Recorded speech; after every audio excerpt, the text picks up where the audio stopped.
जय हिंद मेरे प्यारे साथियों, स्वागत करता हूं आपके अपने यूट्यूब चैनल जीके रिवीजन में। मैं एसपी चौधरी एक बार फिर आपके सामने हाजिर हुआ हूं रेलवे ग्रुप डी के प्रीवियस ईयर क्वेश्चन पेपर के साथ। जैसा कि आप सभी को पता है, हमने 46 क्लासें हैं वो लगा ली है, यानी 46 पेपर है वो कंप्लीट कर लिए हैं, उनका सोल्यूशन कर लिया है। अगर वो पीछे वाली क्लासें आपने नहीं देखी है तो इस क्लास के आई बटन या फिर डिस्क्रिप्शन बॉक्स में उसका लिंक मिल जाएगा, वहां से जाकर के आप पीछे वाली क्लासें देख सकते हैं, या फिर आप प्लेलिस्ट में जाओगे तो कंटिन्यू सभी क्लासें आपको देखने को मिलेगी। चलिए, आज अपन इस क्लास में 12 सितंबर 2022 को जो दूसरी पारी में पेपर हुआ था उस पेपर का इस क्लास में सॉल्यूशन करने वाले हैं। तो चलिए शुरू करते हैं आज का सेशन। जिसने भी क्लास को लाइक नहीं किया है तो एक बार क्लास को लाइक जरूर कीजिएगा, और जो भी चैनल पर नए हैं तो एक बार चैनल को सब्सक्राइब करें, पास में लगे बेल आइकन को जरूर दबाएं, ताकि अपन जैसे ही नेक्स्ट वीडियो लेके आएंगे तो उसका नोटिफिकेशन सबसे पहले आपके पास पहुंचे और आप तुरंत उसका लाभ उठा सको। चलिए शुरू करते हैं आज का सेशन। और पहला क्वेश्चन देखिएगा आपके सामने है, ये लीजिए। अब इसमें आपको दो निशान, दो चिन्ह आपको क्या करना है, चेंज करना है, और उसके बाद में बताना है भी समीकरण है वो संतुलित है या नहीं है। तो मैं एक नंबर ऑप्शन उठाता हूँ भी, इसमें भाग है उसको माइनस में चेंज कर देता हूँ, और जो माइनस है उसको भाग में चेंज कर देते हैं। तो ये हो जाएगा 75 माइनस का 8 इंटू 6, और उसके बाद में प्लस 24, और जो माइनस है उसको भाग करना है, भाग 6, और आना चाहिए आपका 31।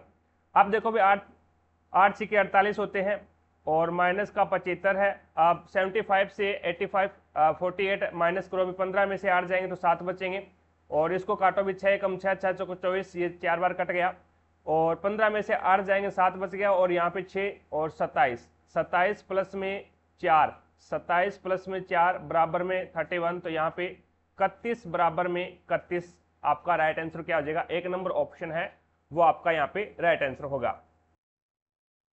अगला 2 नंबर क्वेश्चन देखिए आपके सामने है। 2 नंबर क्वेश्चन है, नाइट्रोजन परमाणु का कौन सा कोष N2 अणु बनाने में भाग लेता है। तो यहाँ पे देखो भी नाइट्रोजन कितने नंबर पे आता है, नाइट्रोजन है वो कितने नंबर पे आता है, hydrogen helium lithium beryllium, hydrogen helium lithium beryllium boron carbon nitrogen, यानी नाइट्रोजन है वो परमाणु क्रमांक इसका 7 होता है। परमाणु क्रमांक 7 होता है, तो पहले कोष के अंदर जो के कोष होता है के एल एम और एन इस प्रकार से होता है, ठीक है। तो पहले कोष के अंदर है वो इसके अंदर 2 इलेक्ट्रॉन आएंगे, और दूसरा जो कोष होगा उसके अंदर कितने इलेक्ट्रॉन आ सकते हैं, तो उसके अंदर 5 इलेक्ट्रॉन आएंगे। अब अपना अष्टक पूरा करने के लिए जो नाइट्रोजन है वो या तो क्या करे, 3 इलेक्ट्रॉनों का ग्रहण करे, या तो क्या करे 3 इलेक्ट्रॉनों को ग्रहण करे, या फिर ये क्या करेगा 5 इलेक्ट्रॉनों को त्यागे। तो ये क्या कौन सा काम करेगा, तो ये 3 इलेक्ट्रॉन ग्रहण करेगा। तो यहाँ पे आपका N2 अणु बनाने के लिए कौन सा कोष जिम्मेदार होता है, तो पहला कोष है वो के कोष होता है, और दूसरा कोष होता है वो एल होता है, तीसरा कोष एम होता है, और चौथा होता है वो एन होता है। तो यहाँ पे दूसरा कोष यानी एल कोष, तो ये आपका राइट आंसर हो जाएगा 2 नंबर ऑप्शन। आगे देखो भी नेक्स्ट आपके सामने है 3 नंबर क्वेश्चन। अब इसमें बोला गया भी अमीर, विनीत, चंद्रा, दिनेश, इंद्रेश, फारूक, गुरमीत और हरिओम एक वर्गाकार मेज के प्रीत केंद्र की ओर मुख करके बैठे हैं, और ये लीजिएगा अपन ने एक वर्गाकार मेज बना दी।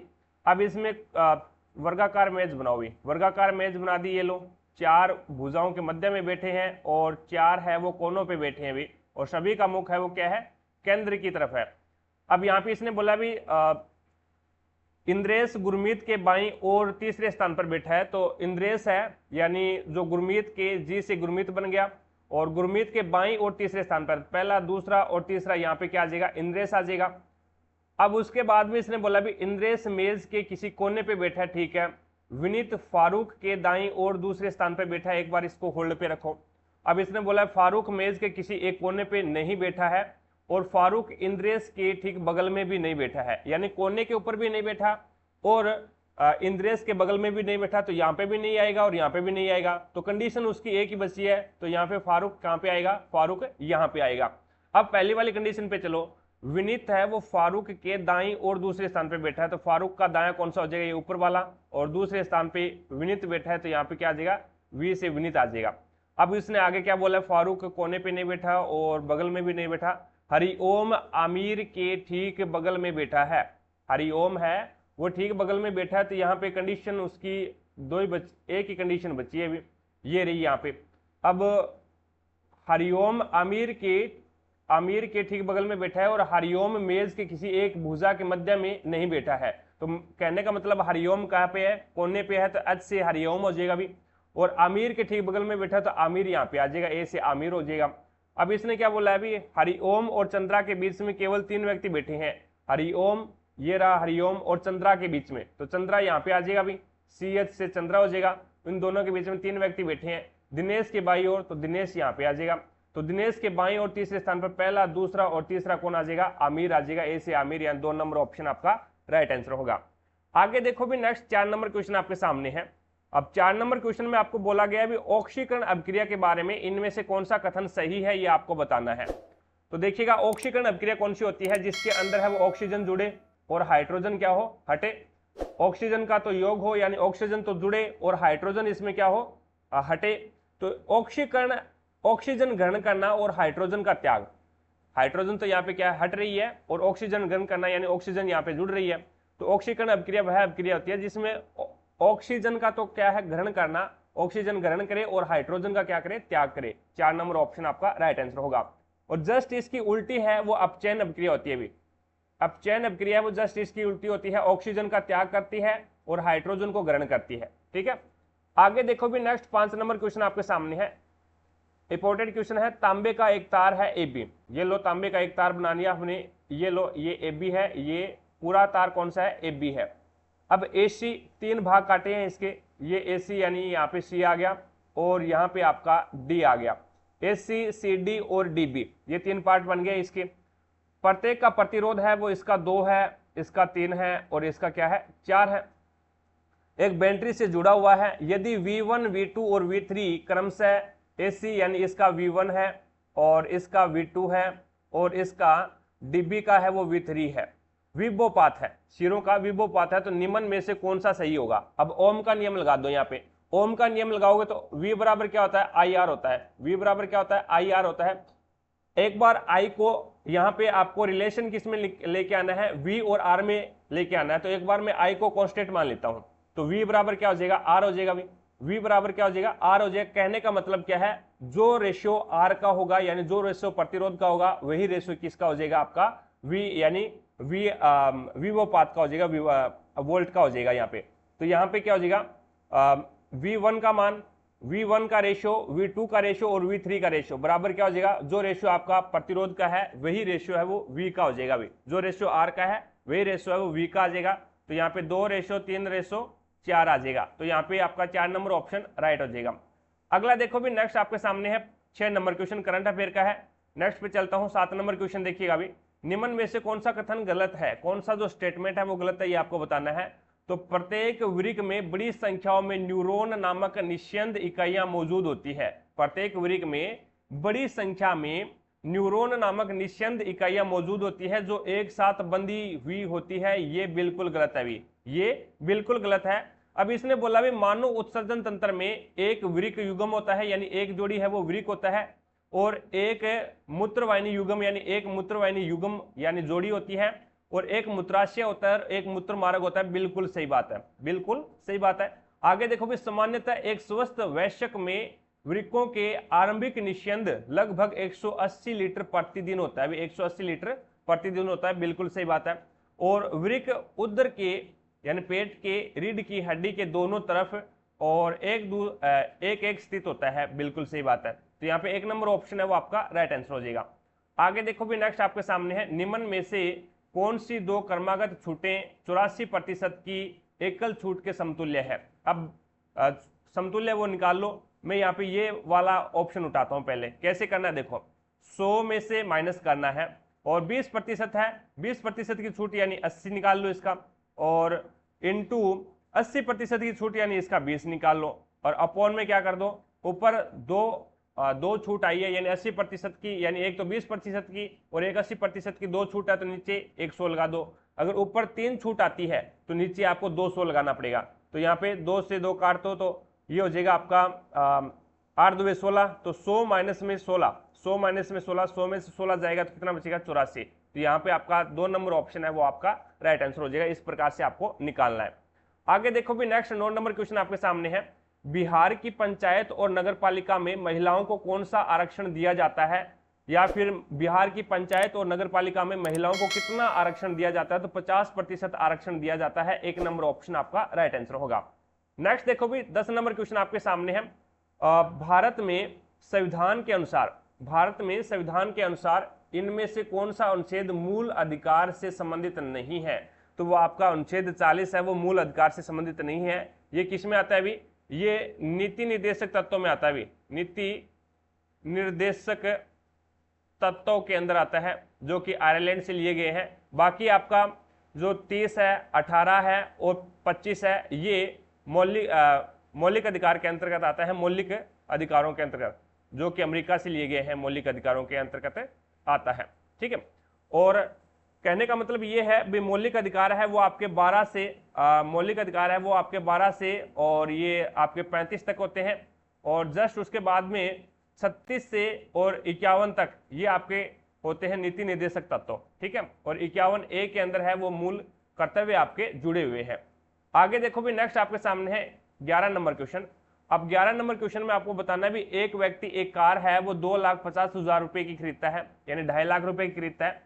उसके बाद में उसकी मरम्मत करवाता है, 30,000 रुपए वहां पे खर्च हो जाते हैं। तो मेरे को ये बता दो उसका जो सीपी है, कॉस्ट प्राइस है वो कितना है, तो आप बोलोगे सर 2.5 लाख प्लस में 30,000 यानी 2,80,000, 2,80,000 है वो इसका क्या आ जाएगा सीपी यानी कॉस्ट प्राइस यानी क्रय मूल्य आ जाएगा। भी 2.5 लाख रुपए में तो इसने खरीदी है और 30,000 रुपए इसके ऊपर लगा दिए, तो उसका कॉस्ट प्राइस कितना हो जाएगा 2,80,000 हो जाएगा। यदि वह कार है वो 3,50,000 रुपए में बेचता है, 3,50 3.5 लाख रुपए में बेचता है, तो आपको बताना है और उसका लाभ प्रतिशत कितना हो जाएगा ये बताना है। तो देखो भी लाभ कितने का होगा, 280 में खरीदी थी और 350 में बेच रहा है, तो यहाँ पे 20 और यानी 70,000 रुपए का लाभ हो गया। 70,000 रुपए का लाभ हो गया, कितने के ऊपर हुआ, तो 2,80,000 रुपए के ऊपर हुआ था भी, तो 2,80,000 और प्रतिशत निकालना है तो 100 कर दो।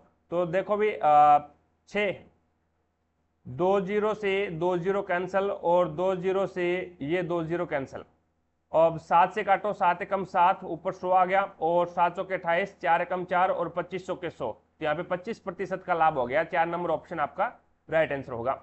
नेक्स्ट देखो भी 12 नंबर क्वेश्चन आपके सामने है। अब इसमें बोला भी 6 दोस्त ABC I J और K एक साथ एक साक्षात्कार के लिए तैयारी करते हैं, जिसमें से प्रत्येक को अलग अलग अंक प्राप्त हुए। C को K से कम अंक प्राप्त नहीं होते हैं, C को K से कम अंक प्राप्त नहीं होते, कहने का मतलब C को K से ज्यादा अंक प्राप्त हुए हैं। J को A से अधिक अंक प्राप्त नहीं होते हैं, J है उसको A से अधिक अंक प्राप्त नहीं होते हैं, तो कहने का मतलब A से कम हुए हैं। I को केवल 3 दोस्तों से अधिक अंक प्राप्त होते हैं, तो I को 3 दोस्तों से अधिक यानी इसके नीचे 3 आ जाएगा भाई। I को 3 दोस्तों से कम प्राप्त होते हैं भी, तो I के ऊपर 3 दोस्त आ जाएंगे, 1 2 और 3। ठीक है, I को 3 दोस्तों से कम अंक प्राप्त हुए हैं। C को A से अधिक अंक प्राप्त होता है, C है ना उसको A से अधिक अंक प्राप्त होता है, ये लो A से अधिक अंक प्राप्त हो गया। B को J से कम अंक प्राप्त होता है, B है उसको J से कम अंक प्राप्त होता है, लेकिन ये बोलता है लेकिन उससे सबसे कम अंक प्राप्त नहीं होते, यानी कहने का मतलब क्या है B को सबसे कम अंक प्राप्त नहीं होते हैं, B के नीचे भी कोई ना कोई आएगा। तो यहाँ पे इसको सेट करो। अब इसको सेट करोगे तो 3 तो I के ऊपर आएंगे और 2 है वो I के नीचे आने चाहिए, टोटल कितने हैं 6 है। अब देखो भी 3 इसके नीचे इस प्रकार से आ जाएंगे भी, यानी C यहाँ पे आ जाएगा और A यहाँ पे आ जाएगा और J यहाँ पे आ जाएगा। ठीक है, अब B है वो यहाँ पे आएगा, फिर B यहाँ पे आ जाएगा और एक नीचे और बच गया अभी K, तो K आ जाएगा यहाँ पे। तो यहाँ पे इसने पूछा भी सबसे कम अंक प्राप्त किसको हुए हैं, तो K को सबसे कम अंक यानी 4 नंबर ऑप्शन आपका राइट आंसर होगा। आगे देखो भी नेक्स्ट आपके सामने है, वह बड़ी से बड़ी संख्या ज्ञात करनी है। बड़ी से बड़ी संख्या मतलब HCF ज्ञात करना पड़ेगा यहाँ पे। वह बड़ी से बड़ी संख्या ज्ञात करनी है जिससे 72 और 122 को विभाजित करने पर क्रमशः 3 और 7 सेंसफल बचे। अब देखो भी 72 में से मैं 3 घटा दूंगा तो वो संख्या क्या है, पूरी पूरी डिवाइड होनी चाहिए यानी 69, और 122 में से मैं 3 घटा दूंगा 7 घटा दूंगा तो ये संख्या है वो पूरी पूरी डिवाइड हो जाएगी यानी 115। अब इसका 69 और 115 का आप क्या करो HCF निकालो। क्यों निकालो, क्योंकि वह बड़ी से बड़ी संख्या ज्ञात करनी है आपको। बड़ी से बड़ी संख्या ज्ञात करनी तो 69 का आप अभाज्य गुणनखंड कीजिएगा तो 3 से, और ये हो जाएगा 23 और 1, उसके बाद में 115 का करो अभाज्य गुणनखंड तो यहाँ पे ये 5 बार चला जाएगा, तो ये 5 2 10 बच गया, 1 15, 5 3 15 और ये 23 बार, तो ये 1 आ जाएगा। तो यहाँ पे इसकी जो संख्या आएगी वो क्या आ जाएगी, एच शेप इसका क्या आ जाएगा, दोनों में कॉमन 23 है तो इसका एच शेप है वो 23 आ जाएगा। तो 23 से अगर अपन 69 में भाग देंगे तो ये पूरा पूरा चला जाएगा, और 115 में अगर अपन 23 का भाग देंगे तो पूरा पूरा चला जाएगा। लेकिन 72 में जब 69 का 72 में 23 का भाग देंगे तो 3 सेंसफुल बचेगा, और 122 में 23 का भाग देंगे तो 7 सेंसफुल बचेगा, यानी 4 नंबर ऑप्शन है वो आपका राइट आंसर होगा। आगे देखो भी नेक्स्ट 14 नंबर क्वेश्चन आपके सामने है। इसमें बोला गया भी सभी कपड़े सारे के सारे क्लॉथ सी से कपड़े बना रहा हूं, मेरे को दिक्कत नहीं है। सारे के सारे जो कपड़े हैं वो क्या है, हरे हैं। सारे के सारे कपड़े हैं वो जी से ग्रीन, ग्रीन यानी हरा, और सभी हरे हैं वो क्या है, पत्ते हैं। और सारे के सारे जो ग्रीन है वो क्या है, पत्ते हैं, तो यहाँ पे पी से पत्ता आ जाएगा। और कुछ पत्ते हैं वो क्या है, अलसी है, तो ए से अलसी हो जाएगा भी। अब देखो भी इसने क्या पूछा है, अब यहाँ पे ये वाला कैंसिल, क्योंकि यहाँ पे आपको निष्कर्ष क्या नेगेटिव दे रखा है, यहाँ पे कोई नेगेटिव है नहीं स्टेटमेंट में, तो आपका 3 नंबर तो कैंसिल ऐसे ही हो गया। अब देखो भी इसने बोला भी कुछ अलसी हरे हैं, कुछ जो अलसी है वो ग्रीन वाले डायग्राम को काट रहा है क्या, ग्रीन वाले सर्कल को काट रहा है, नहीं काट रहा, तो यहाँ पे पहला गलत। दूसरा देखो भी कुछ पत्ते कपड़े हैं, कुछ जो पत्ते हैं पी से पत्ते हैं वो क्या है, कपड़े हैं क्या, कपड़े वाले कपड़ा वाला है वो जो पत्ते वाले में आ रहा है, तो ये बिल्कुल सही हो जाएगा। तो यहाँ पे आपका केवल निष्कर्ष सेकंड है वो फॉलो है, बाकी पहला और तीसरा है वो गलत है। आगे देखो भी नेक्स्ट आपके सामने है। अब इसमें बताना है 13, 32 और 51 का चतुर्थानुपाती आपको ज्ञात करना है। 13:32 समानुपात 51 और इसका 51:x चतुर्थानुपाती याद करना है। तो इसमें क्या होता है भी अंदर अंदर वाले का गुणा करवाओ और बार बार वाले का गुणा करवाओ, तो ये हो जाएगा 32 × 51 और बराबर में x और अपॉन में आ जाएगा 17, 17 कम 17, 17 तो 51 और 3 2 6 और 3 3 9 यानी 96 आ जाएगा। x का मान क्या आ जाएगा 96, जो कि चतुर्थानुपाती आपका राइट आंसर होगा। आगे देखो भी नेक्स्ट 16 नंबर क्वेश्चन आपके सामने है। अब 16 नंबर क्वेश्चन में आपको बोला गया है भी कुछ व्यक्ति उत्तर दिशा की ओर मुख करके एक पंक्ति में बैठे हैं, सी है वो बी के दाईं और दूसरे स्थान पर है, तो बी ये रहा पहला और दूसरा यहाँ पे क्या आ जाएगा, सी आ जाएगा। सी और ए के बीच में केवल 4 व्यक्ति है, तो 1 2 3 4 यहाँ पे आ जाएगा ए। और उसके बाद में आपको पूछा है भी ए के एक्स है वो ए के बाईं और दूसरे स्थान पर है, तो यहाँ पे क्या आ जाएगा भी एक्स आ जाएगा, बाईं और दूसरे स्थान पर है। और ए है ए और वाई के बीच में केवल एक व्यक्ति है, तो यहाँ पे वाई के बीच में एक व्यक्ति आ जाएगा, कोई दिक्कत नहीं है। जेड वाई के बाई जेड है वो वाई के दाईं और ठीक बगल में है, तो यहाँ पे जेड आ जाएगा भी। अब इसने बोला भी यदि पंक्ति के और कोई व्यक्ति नहीं बैठा तो पंक्ति में कुल व्यक्ति कितने हैं, तो 1 2 3 4 5 6 7 8 9 10 और 11, तो टोटल कितने हैं अभी 11, 4 नंबर ऑप्शन आपका राइट आंसर होगा। 17 नंबर क्वेश्चन करंट अफेयर का है। आगे चलता हूं 18 नंबर क्वेश्चन देखिएगा। अब इसमें कितने का गैप है, 5 का गैप है, यहाँ पे कितने का है 25 का गैप है, और यहाँ पे कितने का है भी और 125 का है, तो यहाँ पे कितने का होगा 625 का होगा भी। यानी 5 5 से गुणा कर रहा है प्रत्येक को, 5 से गुणा किया 25, 5 से गुणा किया 125, 125 को 5 से गुणा किया 625 और 625 को 5 से गुणा करो भी, 5 से गुणा करो, 5 5 25 2 और 5 2 10 और 2 12 1 5 6 30 और 31, तो यहाँ पे कितने का अंतर आएगा 3125 का अंतर आ जाएगा। अब 3125 में 805 आप ऐड कर दो तो 5 5 10 और 3 8 और 1 9, तो 3930, यानी आपका 4 नंबर ऑप्शन है वो आपका राइट आंसर होगा। प्रत्येक अंतर को 5 से गुणा कर रहा है, नेक्स्ट अंतर आ रहा है अभी। अगला देखो भी नेक्स्ट 19 नंबर क्वेश्चन है। यदि जल और कांच में प्रकाश की चाल क्रमशः 2.25 × 10 की पावर 8 मीटर पर सेकंड और 1.86 × 10 की पावर 8 मीटर प्रति सेकंड है, तो जल के सापेक्ष आपको कांच का अपवर्तनांक ज्ञात करना है। किसके सापेक्ष, जल के सापेक्ष। जल के सापेक्ष जिसके सापेक्ष ज्ञात करना है सापेक्ष, तो वो तो आ जाएगा ऊपर, जिसका ज्ञात करना है वो आ जाएगा नीचे। तो यहाँ पे पानी जल के सापेक्ष पूछा है तो जल का तो आ जाएगा ऊपर, जिसके सापेक्ष पूछा जाए तो वो तो आएगा ऊपर, और जिसको पूछा जाए वो आएगा नीचे, याद रखना भी हमेशा और हमेशा के लिए।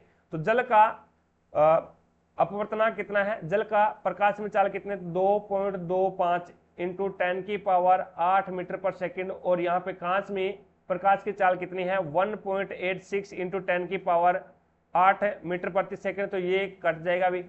अब देखो भी पॉइंट से पॉइंट कैंसिल हो जाएगा, क्योंकि ऊपर भी 2 के बाद में पॉइंट है और नीचे भी 2 के बाद में पॉइंट है। अब 225 के अंदर है वो 225 के अंदर भाग देना आपको 186 का, तो आ जाएगा आपका 1.20, तो लगभग है वो आपका 1.21, यानी 1 नंबर ऑप्शन आपका राइट आंसर होगा।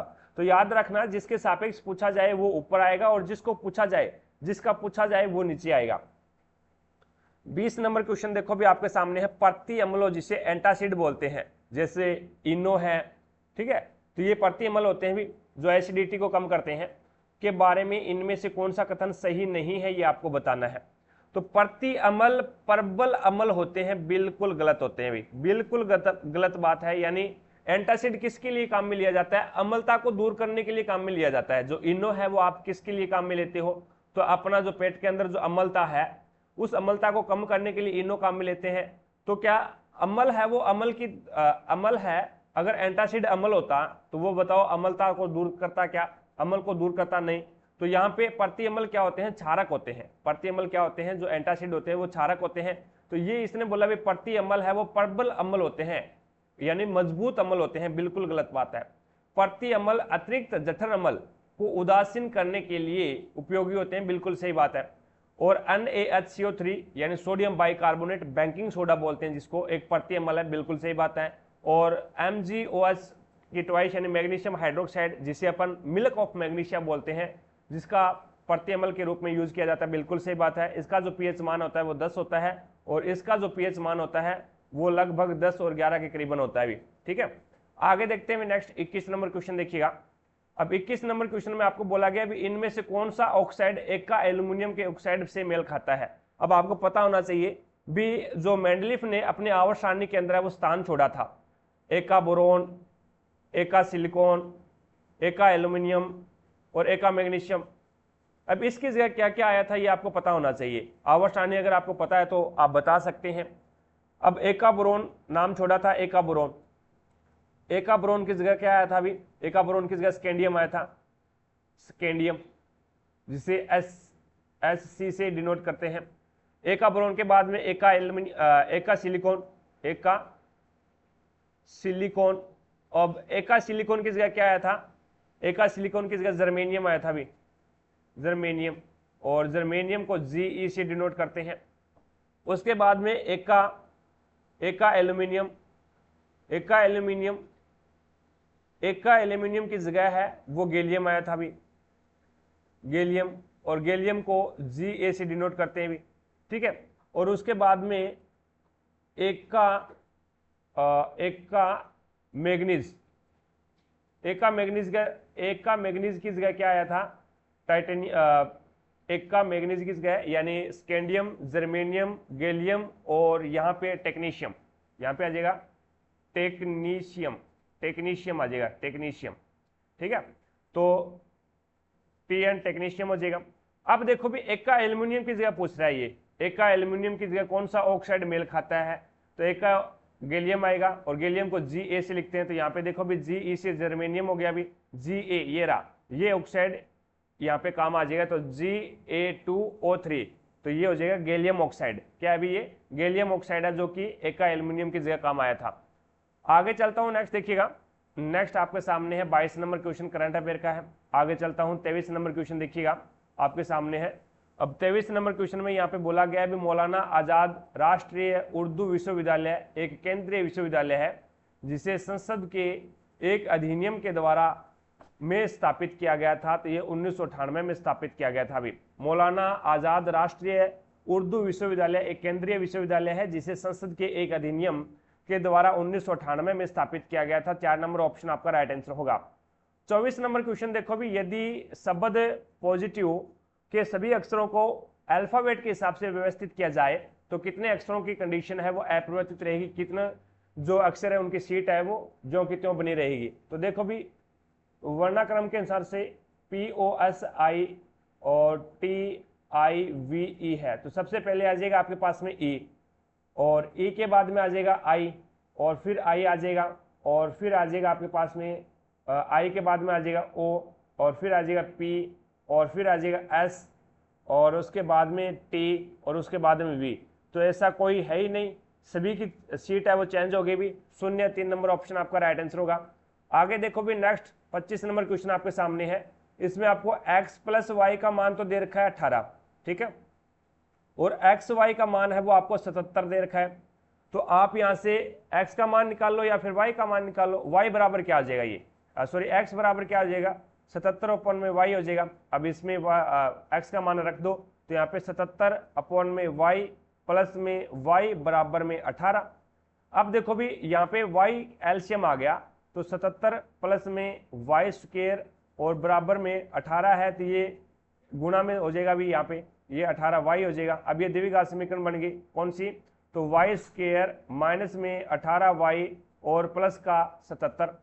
अब देखो भी यहाँ से अगर अपन मल्टीप्लाई करवाते हैं, इसका अभाज्य गुणनखंड करते हैं, तो ये बन जाएगा y और y स्क्वायर माइनस में 11x, 11 साथ 77 होते हैं, 11y और माइनस का ही आप क्या कर दो 7y कर दो और प्लस में आप कर दो 77।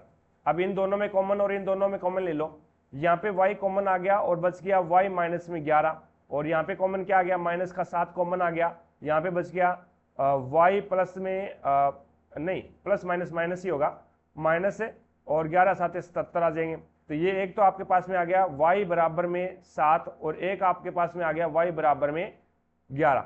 तो एक तो y बराबर 7 और एक y बराबर 11। तो यहाँ पे आपका राइट आंसर क्या होगा, एक x का मान और y का मान पूछा था, तो यहाँ पे 11 और 7 आ जाएगा। आगे देखो भी नेक्स्ट आपके सामने है 26 नंबर क्वेश्चन। 26 नंबर क्वेश्चन में इसने बोला भी कुछ सैंडविच है वो पिज्जा है, S से सैंडविच और P से पिज्जा भी, ठीक है, और उसके बाद में सभी बर्गर है वो क्या है, पिज्जा है, सारे के सारे बर्गर पिज्जा के अंदर आ जाएंगे।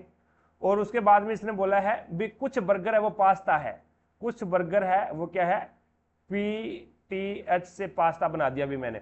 अब इसने बोला भी कुछ सैंडविच है वो बर्गर है, कुछ सैंडविच है वो बर्गर है क्या, नहीं है, यानी बर्गर वाला ये रहा और ये सारा का सारा किसमें है, आपका पास्ता के अंदर आ रहा है। तो पास्ता के अंदर आ रहा है, तो ये सॉरी पिज्जा के अंदर आ रहा है, तो ये बर्गर जो आपका सैंडविच है ये बर्गर वाले को नहीं काट रहा, तो ये कैंसिल हो गया। अगला है सेकंड, कुछ पास्ता पिज्जा है, कुछ जो पास्ता है वो पिज्जा है क्या, तो पास्ता वाला है वो पिज्जा वाले को काट रहा है, तो बिल्कुल सही है। तो यहाँ पर केवल सेकंड सही है, भी केवल सेकंड सही है, 4 नंबर ऑप्शन आपका राइट आंसर होगा। आगे देखो भी 27 नंबर क्वेश्चन आपके सामने है। अब 27 नंबर क्वेश्चन में यहाँ पे देखो भी क्या पूछा गया है, दिए गए वर्षों में किन 2 वर्षों में तीनों कंपनियों की कुल बिक्री है वो बराबर थी, तीनों की कुल बिक्री है वो बराबर रही है। दिए गए वर्षों में किन 2 वर्षों के अंदर तीनों कंपनियों की कुल बिक्री है वो बराबर है। देखो 2015 के अंदर और 2012 के अंदर, 15 और 12 के अंदर देखो भी, पहले 15 के अंदर जोड़ लेते हैं, 15 के अंदर है वो ये रही 67, 78 और 81 है, तो 8 और 1 9, 9 और 7 कितने होते हैं भी, 9 और 7 16, 1 और उसके बाद में 8 और 8 16, 16 और 6 कितने हो जाते हैं, 16 और 6 22, तो 226 हो गए। अब 2012 के अंदर देखो भी क्या 226 आ रहा है क्या, सभी को ऐड करने पे 6 और 6 12, 12 और 5 कितने होते हैं भी, 12 और 5 17 होते हैं, तो 226 तो नहीं आएगा क्योंकि यहाँ पे 6 और यहाँ पे 7 आ गया, तो ये तो आंसर आपका सही नहीं है। आगे देखो भी नेक्स्ट बी ऑप्शन उठा लो, 2011 और 2013 है, 2011 और 2013, 2011 के अंदर 2013 के अंदर 2011 का ऐड करो पहले, 8 और 1 9 और उसके बाद में 8 और 7 15 और 15 और 4 19 यानी 199 आ गया। अब 2013 के अंदर देखो भी 199 आ रहा है क्या, तो 8 और 7 15 और 4 19 1 और 6 7 और 6 13 और 5 18 और 1 19, तो यहाँ पे क्या है 199 और 199, यानी 2011 के अंदर भी 199 था तीनों कंपनियों का और उसके बाद में 2013 के अंदर भी तीनों कंपनियों का 199 आया, तो यहाँ पे आपका 2 नंबर ऑप्शन है वो आपका राइट आंसर होगा। कुल बिक्री है वो 2011 और 2013 के अंदर है वो बराबर थी भी। आगे देखो भी नेक्स्ट 28 नंबर क्वेश्चन आपके सामने है। अब इसमें बोला गया है भी दंत क्षय के परिणाम स्वरूप क्या होता है भी, दंत क्षय के अंदर जो आपके दांतों के ऊपर जो कोमल दंतवलक होता है उसका क्षय होता है भी, वो नष्ट होता है, दंत क्षय होता है, उसके परिणाम स्वरूप क्या होता है, जो आपके दांतों के ऊपर जो कोमल दंतवलक पाया जाता है, चिकना चिकना जो कोमल दंतवलक होता है वो क्या है धीरे धीरे नष्ट होना शुरू हो जाता है, तो यहाँ पे 1 नंबर ऑप्शन आपका राइट आंसर होगा। अगला क्वेश्चन देखो भी 29 नंबर क्वेश्चन आपके सामने है। अब 29 नंबर क्वेश्चन में आपको बोला गया भी एक समकोण त्रिभुज का कर्ण किसी एक भुजा के दोगुने से 2 अधिक है, जबकि तीसरी भुजा है वो कर्ण के आधे से 13 अधिक है। तो कर्ण पर खींची गई माध्यिका की लंबाई ज्ञात कीजिए। अब देखो भी इस प्रकार से एक को समकोण त्रिभुज है, ठीक है। अब इसमें एक भुजा है वो मैं मान लेता हूं ये x है, तो मेरे को ये बता दो कर्ण क्या हो जाएगी। तो कर्ण इसने बोला भी किसी एक भुजा के दुगने से 2 अधिक है, तो ये हो जाएगी 2x प्लस में 2 हो जाएगी। और उसके बाद में तीसरी भुजा है वो कैसी हो जाएगी, तीसरी भुजा कर्ण के आधे से 13 अधिक है, तो कर्ण का आधा क्या हो जाएगा भाई 2x प्लस 2 है, तो इसका आधा क्या हो जाएगा, इसका आधा हो जाएगा x प्लस में 1, और इससे 13 अधिक है तो ये हो जाएगा 13। तो ये टोटल कितनी हो जाएगी, ये टोटल x प्लस 14 हो जाएगी, x प्लस 14 यानी कर्ण का आधा कितना होता है, कर्ण का आधा देख लो x प्लस 14 लिख रहा हूं मैं यहाँ पे, कर्ण का आधा x प्लस में 1 होता है। यहाँ पे 2x प्लस 2 है तो इसका आधा कर दिया x प्लस 1 हो गया। अब इसमें 13 अधिक है तो 13 अपन ने जोड़ दिया, तो x और एक 13 और एक 14 हो जाएंगे भी, x प्लस 14 हो जाएगा। अब कर्ण स्क्वायर लगा दो, कर्ण स्क्वायर बराबर क्या होता है 2x, कर्ण स्क्वायर बराबर होता है आधार स्क्वायर प्लस में लंब स्क्वायर यानी पाइथागोरस पर में लगा दिया हमने। अब इसका स्क्वायर कर दो, बराबर में क्या होता है x प्लस में 14 का स्क्वायर और प्लस में x का स्क्वायर। अब ये ओपन होगा a प्लस बी की स्क्वायर के रूप में, तो ये हो जाएगा 4x की स्क्वायर और प्लस में ये यहाँ पे 2 है अभी, तो ये हो जाएगा 4 और प्लस में उसके बाद में ये हो जाएगा 2 2 4 4 2 8 यानी 8x हो जाएगा। और बराबर में ये क्या हो जाएगा x की स्क्वायर, ये भी a प्लस बी की स्क्वायर के रूप में ओपन होगा, तो x की स्क्वायर प्लस में 196 और प्लस में ये हो जाएगा 14 2 28x और प्लस में क्या है आगे x की स्क्वायर है। अब ये x की स्क्वायर और ये x की स्क्वायर 2x की स्क्वायर होगी, बराबर से दूसरी साइड में जाएगा तो यहाँ पे क्या बचेगा 4x की स्क्वायर से घट जाएगा यानी ये हो जाएगा 2x की स्क्वायर, प्लस में ये देखो भी 28x है, 28x है, बराबर से दूसरी साइड में जाएगा तो यहाँ पे क्या है ये 8x है, तो क्या बचेगा भाई माइनस का 20x बचेगा भी, 28 से 8 जाएगा तो 20x बचेगा। अब ये क्या है 196 है, ये प्लस के है, बराबर से दूसरी साइड में आएंगे तो ये माइनस के हो जाएंगे और यहाँ पे प्लस का 4 बचा है, तो ये माइनस का कितना बचेगा भाई 192 बचेगा। अब देखो भी 2 इससे कॉमन आ रहा है तो ये हो जाएगा आपका x की स्क्वायर माइनस में 10x और माइनस में ये हो जाएगा 96, ये चला जाएगा 9 और उसके बाद में 1 बचेगा 12, 96 हो जाएगा भी। अब देखो भी x की स्क्वायर माइनस का 10x और माइनस का 96 है, 16 छिके 96 होते हैं भी, तो ये हो जाएगा x की स्क्वायर माइनस का 16x और प्लस का 6x और ये माइनस का 96 आ जाएगा। इन दो में कॉमन और इन दो में कॉमन ले लो, यहाँ पे कॉमन x आ गया तो ये x माइनस में 16 बच गया और यहाँ पे कॉमन आ गया आपका प्लस का 6, तो यहाँ पे x plus minus minus minus के 16 हो जाएंगे। अब एक तो x बराबर माइनस के 6 आ गया और एक x बराबर आ गया 16, तो दूरी है वो कभी भी क्या है माइनस में नहीं होती, तो x बराबर -6 तो हो ही नहीं सकता, x बराबर 16 आ जाएगा।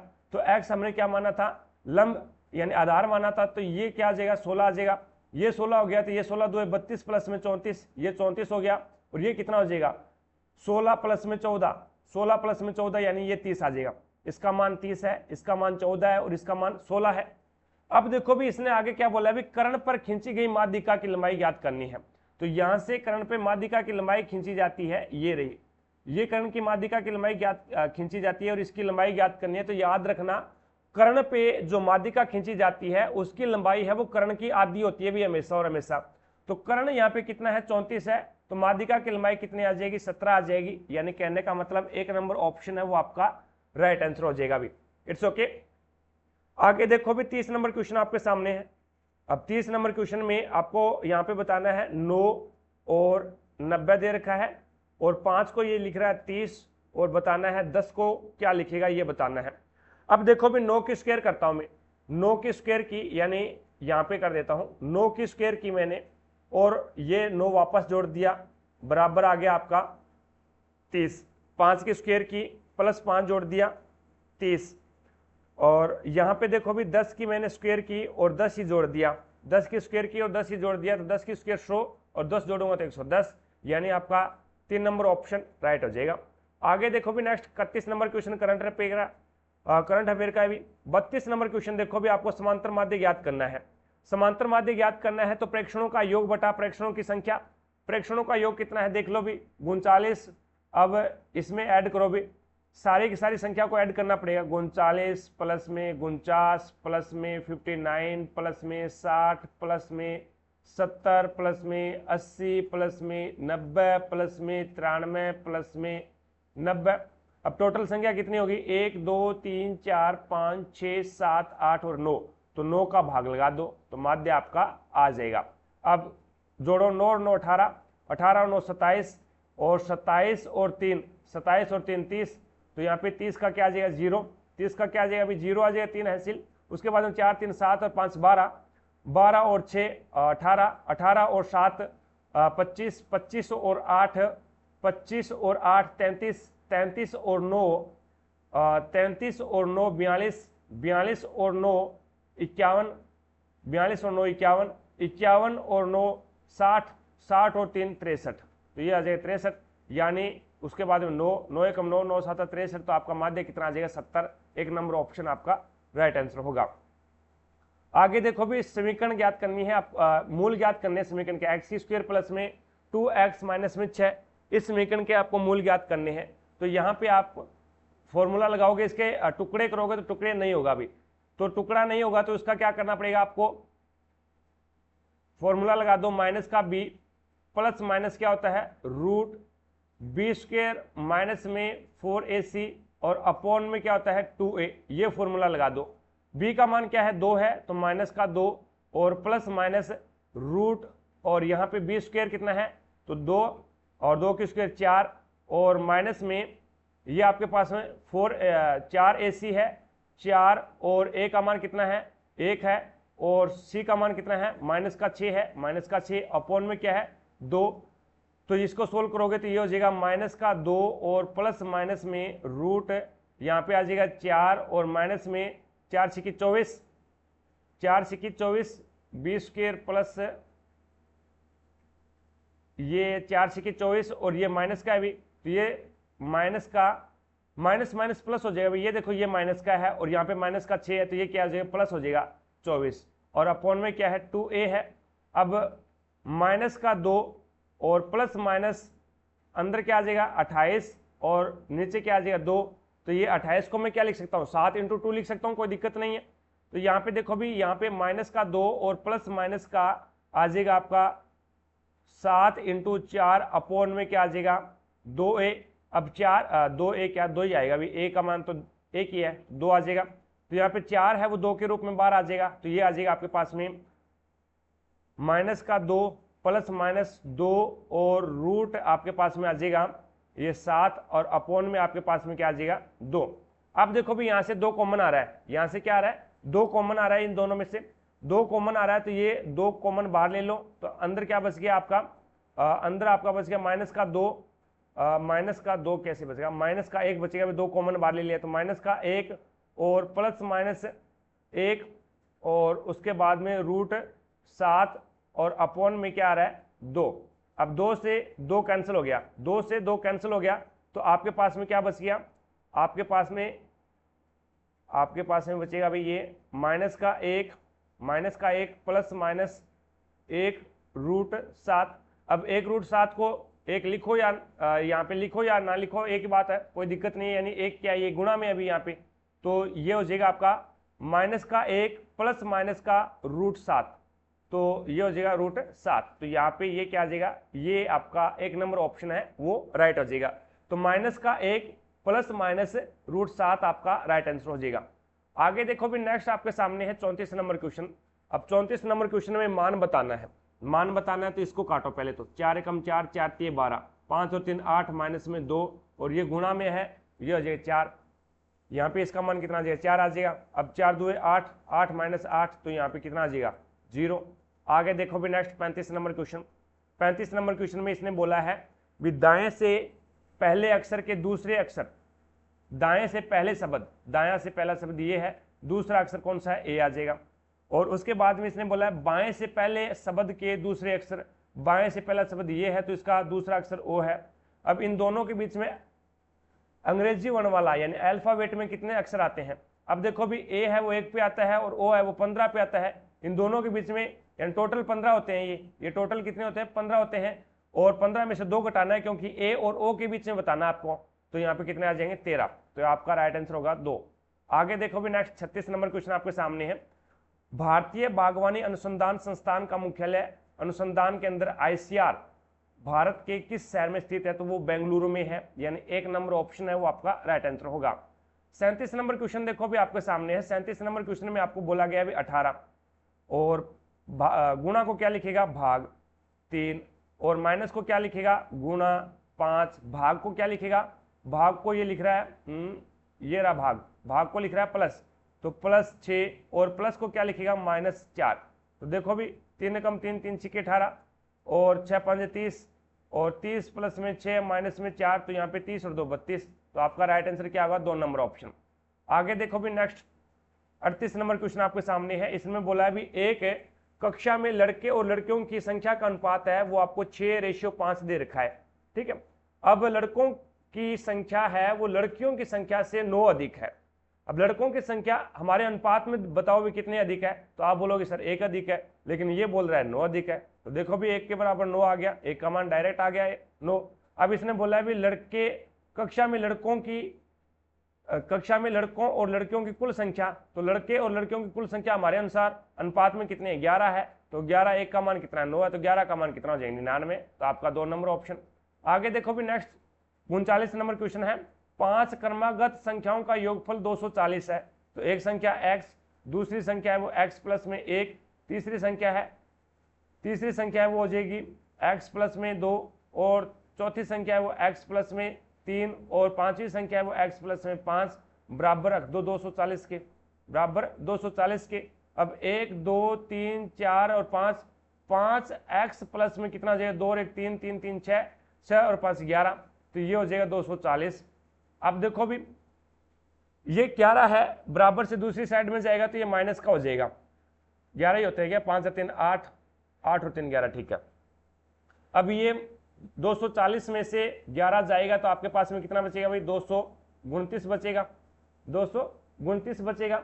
अब 1 2 3 4, सही है क्या कर दिया अभी? यहाँ पे 5 थोड़ी ना आएगा, 4 आएगा, तो ये 10 हो जाएगा अभी। ये कितना हो जाएगा? 10 होगा, ठीक है।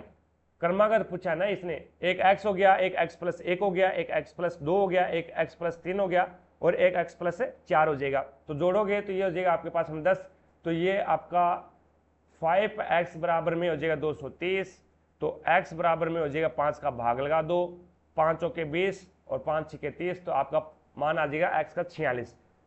पहली और अंतिम संख्या का योग पूछा, तो पहली संख्या तो 46 और अंतिम संख्या है वो 46 और 4 कितने होते हैं? 50, तो इसका योग पूछा है, तो 46 और 50 का योग 96 हो जाएगा। कितना हो जाएगा? 96, 4 नंबर ऑप्शन आपका राइट आंसर होगा। आगे देखो भी नेक्स्ट 40 नंबर क्वेश्चन क्या बोलता है। पहला कथन क्या है? धातु से अधातु में इलेक्ट्रॉनों के अंतरण से बनने वाले यौगिक को विद्युत संयोजी यौगिक कहा जाता है। याद रखना भी, धातु से अधातु में इलेक्ट्रॉनों के अंतरण से बनने वाले यौगिकों को विद्युत संयोजी यौगिक कब बोला जाता है? विद्युत संयोजी यौगिक सामान्यतः जल में विलय होते हैं। विद्युत संयोजी यौगिक होते हैं वो सामान्यतः जल में तो विलय होते हैं, मिट्टी के तेल और पेट्रोल आदि जैसे विलायकों में क्या होते हैं? अविलय होते हैं, वहां पे ये मिलते नहीं है, घुलते नहीं है। दोनों के दोनों सही है। धातु से अधातु में इलेक्ट्रॉनों के अंतरण से बनने वाले यौगिकों को विद्युत संयोजी यौगिक बोला जाता है, और ये विद्युत संयोजी यौगिक होते हैं, ये जल में तो विलय होते हैं, लेकिन मिट्टी के तेल और आपका जो पेट्रोल है उसमें क्या है? ये अविलय होता है। भी दोनों सही है, तो यहाँ पे 2 नंबर ऑप्शन आपका राइट आंसर होगा। आगे देखो भी नेक्स्ट 41 नंबर क्वेश्चन आपके सामने है। बेलन का व्यास आपको दे रखा है और यहाँ पे ऊंचाई आपको दे रखी है। बेलन का आयतन ज्ञात करना है। फॉर्मूला क्या होता है? पाई आर स्क्वायर एच होता है। अब पाई का मान आपको रख दो 22/7 इंटू आर का मान कितना रखोगे? 1.5, यानी व्यास दे रखा है अभी आपको 3, व्यास 3 दे रखा है, तो आर कितनी हो जाएगी? आर 1.5 हो जाएगी भी, और इंटू एच आपको 14 दे रखा है, तो 3 नीचे 10 लगा दो, नीचे 10 लगा दो। 7 से काटोगे 2 बार कट जाएगा, 2 से काटोगे 5 बार कट जाएगा, 5 से काटोगे 3 बार कट जाएगा, और 5 से काटोगे तो 3, और ये 2 बार कट जाएगा, 2 से काटोगे तो ये 11 बार कट जाएगा। 11 3 33 और 33 3 99 होते हैं, तो यानी 1 नंबर ऑप्शन है वो आपका राइट आंसर हो जाएगा। 42 नंबर क्वेश्चन देखो भी आपके सामने है। अब इसमें पूछा गया अभी उपरोक्त श्रृंखला में ऐसे कितने प्रतीक हैं जिसके ठीक पहले एक अक्षर है और ठीक बाद एक संख्या है? तो पहले आना चाहिए अक्षर और उसके बाद आना चाहिए प्रतीक, और उसके बाद में आना चाहिए आपकी संख्या, अक्षर प्रतीक संख्या, अक्षर प्रतीक और संख्या, अक्षर प्रतीक संख्या, ये तो नहीं है अभी, अक्षर प्रतीक और संख्या, अक्षर प्रतीक और संख्या, अक्षर प्रतीक और संख्या, अक्षर प्रतीक और संख्या, एक ये रही हुई, एक ये इसमें, एक ये ऐसा ग्रुप है जिसके पहले अक्षर आएगा, फिर प्रतीक आएगा और फिर संख्या आएगी। आगे देखो भी नेक्स्ट आपके सामने 43 नंबर क्वेश्चन है। अब 43 नंबर क्वेश्चन में बोला गया भी टिब्बी, अब टिब्बी को 12, टिब्बी 12 है, इसको क्या लिख रहा है, ये QY 20 लिख रहा है। अब इसमें क्या जोड़ रहा है, ये 8 जोड़ रहा है, यहाँ पे माइनस का 3 कर रहा है और यहाँ पे भी क्या है, माइनस का 3 कर रहा है, ठीक है। इसी प्रकार से ML 16 है, ML 16 है, उसको JI 24 लिख रहा है, तो यहाँ पे कितना है, 8 जोड़ रहा है और इसमें माइनस 3 कर रहा है भी, और इसमें भी क्या है, माइनस 3 कर रहा है। उसके बाद में देखो भी RD 20, अब इसमें R में माइनस 3 करोगे तो ये 15 आ जाएगा O, और इसमें माइनस 3 करोगे तो ये आ जाएगा A, और 8 जोड़ोगे इसमें तो ये आ जाएगा 28, तो यहाँ पे OA 28, यानी आपका 4 नंबर ऑप्शन है वो राइट हो जाएगा।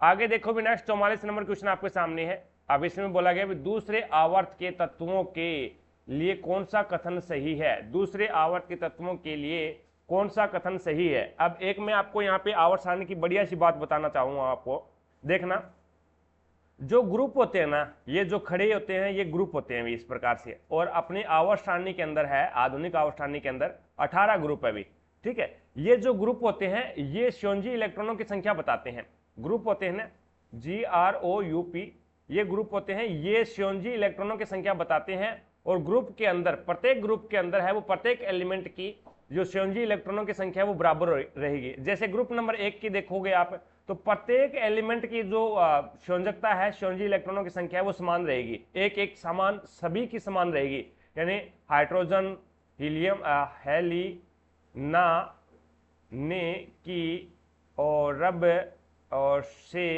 और फरियाद। तो यहाँ पे देखो भी हाइड्रोजन की, लिथियम की और सोडियम की, पोटेशियम की, रुबिडियम की और सीजियम की, इन सभी की, फ्रांसियम की, इन सभी की श्योंजी इलेक्ट्रॉनों की संख्या है वो सभी में 1 है, सभी में क्या है, 1 है। तो जो ग्रुप होते हैं ना वो क्या बताते हैं, वो श्योंजी इलेक्ट्रॉनों की, यानी समान श्योंजी इलेक्ट्रॉनों की संख्या बताते हैं। भी प्रत्येक ग्रुप के अंदर है वो जो एलिमेंट है उन सभी की श्योंजी इलेक्ट्रॉनों की संख्या है वो समान रहेगी। चीजें समझ में आ गई। आपके आवर्त होते हैं वो इस प्रकार से होते हैं, और आपके आवर्त सारणी के अंदर है, हमारी आवर्त सारणी के अंदर उसमें 7 आवर्त हैं। अब ये आवर्त क्या बताएंगे, आवर्त बताएंगे भी प्रत्येक आवर्त के अंदर जो कक्षक होते हैं, यानी जो कोष होते हैं KLMN, यानी 1 कक्षा आ गई, 2 कक्षा आ गई, 3 कक्षा आ गई, इस प्रकार से जो कक्षाएं होती है प्रत्येक एलिमेंट की वो समान होती है, वो क्या होती है, समान होती है। तो यहाँ पे आवर्त तो क्या बताएंगे, आवर्त तो बताएंगे प्रत्येक, यानी आवर्त में जितने भी एलिमेंट हैं वो बताएंगे भी प्रत्येक एलिमेंट की जो कक्षा है वो समान है। ग्रुप क्या बताएंगे, ग्रुप बताएंगे श्योंजी इलेक्ट्रॉनों की संख्या समान है। तो यहाँ पे देखो भी दूसरे आवर्त के तत्वों में से कौन सा सही है, कौन सा कथन सही है, तो इसमें समान संख्या में श्योंजी इलेक्ट्रॉन, समान संख्या में श्योंजकता इलेक्ट्रॉन नहीं होते, लेकिन इसमें समान संख्या में कोष होते हैं। कोष क्या होते हैं, समान होते हैं। कहने का मतलब आवर्त क्या बताते हैं, कोष बताते हैं, और जो आपका ग्रुप होता है ना, ग्रुप 18 ग्रुप है वो श्योंजी इलेक्ट्रॉनों की संख्या बताते हैं भी, इसमें इतने श्योंजी इलेक्ट्रॉन है। आगे देखो भी नेक्स्ट 45 नंबर क्वेश्चन आपके सामने है। इसमें वर्त का व्यास आपको, वर्त का परिमाप आपको ज्ञात करना है। अब मान है वो पाई के अंदर दे रखा है, तो आपको पाई का मान रखना नहीं है। तो यहाँ पे देखो भी 50 सेंटीमीटर व्यास है, तो इसका जो हाफ होगा वो कितना हो जाएगा, अभी त्रिज्या होगी वो 25 हो जाएगी। अब वर्त का परिमाप या फिर वर्त की परिधि क्या होती है, 2πr होती है, 2πr होती है। 2 × पाई का मान आपको रखना नहीं है, r का मान कितना है 25 है, इंटू पाई, तो यहाँ पे 50 पाई आ जाएगा। कितना आ जाएगा भाई, 50 पाई, 1 नंबर ऑप्शन आपका राइट हो जाएगा। आगे देखो भी नेक्स्ट 46 नंबर क्वेश्चन आपके सामने है। अब 46 नंबर क्वेश्चन में ये किस्त वाला सवाल है, बढ़िया क्वेश्चन है। अब इसमें बोला भी रजनी ने 10% वार्षिक ब्याज की दर से 11,550 रुपए की राशि उधार ली है, ठीक है। अब जिस पर ब्याज की गणना वार्षिक चक्रवृद्धि आधार पर की जाती है, उसने ब्याज सहित संपूर्ण मिश्र धन का भुगतान 2 बराबर किस्तों में किया है। 2 बराबर किस्तों में किया जाना है, जिनका भुगतान उधार लेने की तिथि से पहले और दूसरे वर्ष के अंतिम तिथियों को किया गया है। यदि ब्याज की गणना ह्रासमान शेष राशि पर की जाती है तो प्रत्येक किस्त की राशि आपको बतानी है। अब यहाँ पे देखना कुछ नहीं है, ये देखना है दर कितनी है, तो 10% फ्रैक्शन में चेंज कर लो 1/10। तो नीचे वाली है वो मूल राशि है, 1 रुपये का ब्याज लग गया, तो यहाँ पे मिश्र धन क्या हो गया अभी 10 मूलधन है और 1 रुपये का ब्याज लग गया तो 11 हो गया। अब 2 किस्तों में चुकाना है तो यहाँ पे स्क्वायर कर दो इसकी, तो ये तो हो जाएगा 100 और ये हो जाएगा 121।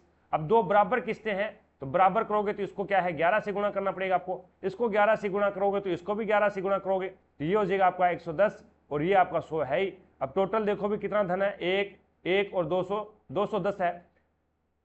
हमारे अनुसार तो उसने क्या है उधार 210 रुपये लिए हैं, लेकिन वो बोल रहा है 11,550 रुपये उधार लिए हैं, तो 210 के बराबर 11,550, तो 1 के बराबर क्या आ जाएगा 210 का भाग लगा दो तो 0 से 0 कैंसिल हो जाएगा। 1155 में 1155 के अंदर है वो आप भाग लगाओगे 21 का, तो आपके पास में ये 55 बार कट जाएगा, 21 से कम 21 और ये 55 बार कट जाएगा, यानी 1 का मान है वो आपका कितना आ जाएगा, 1 का मान 55 आ गया।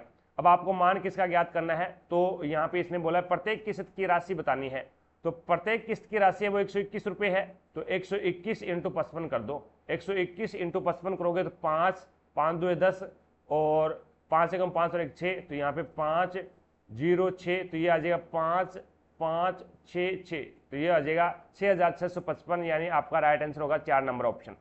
आगे देखो भी नेक्स्ट 47 नंबर क्वेश्चन आपके सामने है। अब इसमें इसने DIARY, ठीक है, और इसको क्या लिखता है ये FLFXF लिख रहा है। अब देखो भी यहाँ पे कौन सा नियम लागू हो रहा है। अब इसके अंदर है वो क्रॉस कोडिंग करवा दें क्या अपन, क्रॉस कोडिंग इसके अंदर इस प्रकार से क्रॉस कोडिंग करवा दो, और उसके बाद में क्रॉस कोडिंग तो नहीं हो रही भी है। देखो भी अब यहाँ पे इसने 2 जोड़ दिया, ठीक है, इसके अंदर है वो 3 जोड़ दिया, और इसके अंदर है वो 4 तो नहीं जोड़ेगा, 5 जोड़ दिया, और इसके अंदर है वो कितना जोड़ा है अभी 18, और 18 से ये 24 कर रहा है, 18 से 24 कर रहा है, तो इसने 6 जोड़ दिया, और इसने यहाँ पे क्या है 7 जोड़ दिया, अभी 25 में 7 जोड़ा तो 6 आ गया। इसी प्रकार से READY, रेडी को क्या लिख रहा है ये THFJF लिख रहा है। अब इसमें देखो भी यहाँ पे 18 में 2 जोड़ दिया, और 5 में 3 जोड़ा तो 8, और 1 में 5 जोड़ा तो ये हो जाएगा 6, और 4 में 6 जोड़ा तो 10 हो गया, और 25 में 7 जोड़ा तो यहाँ पे F आ गया।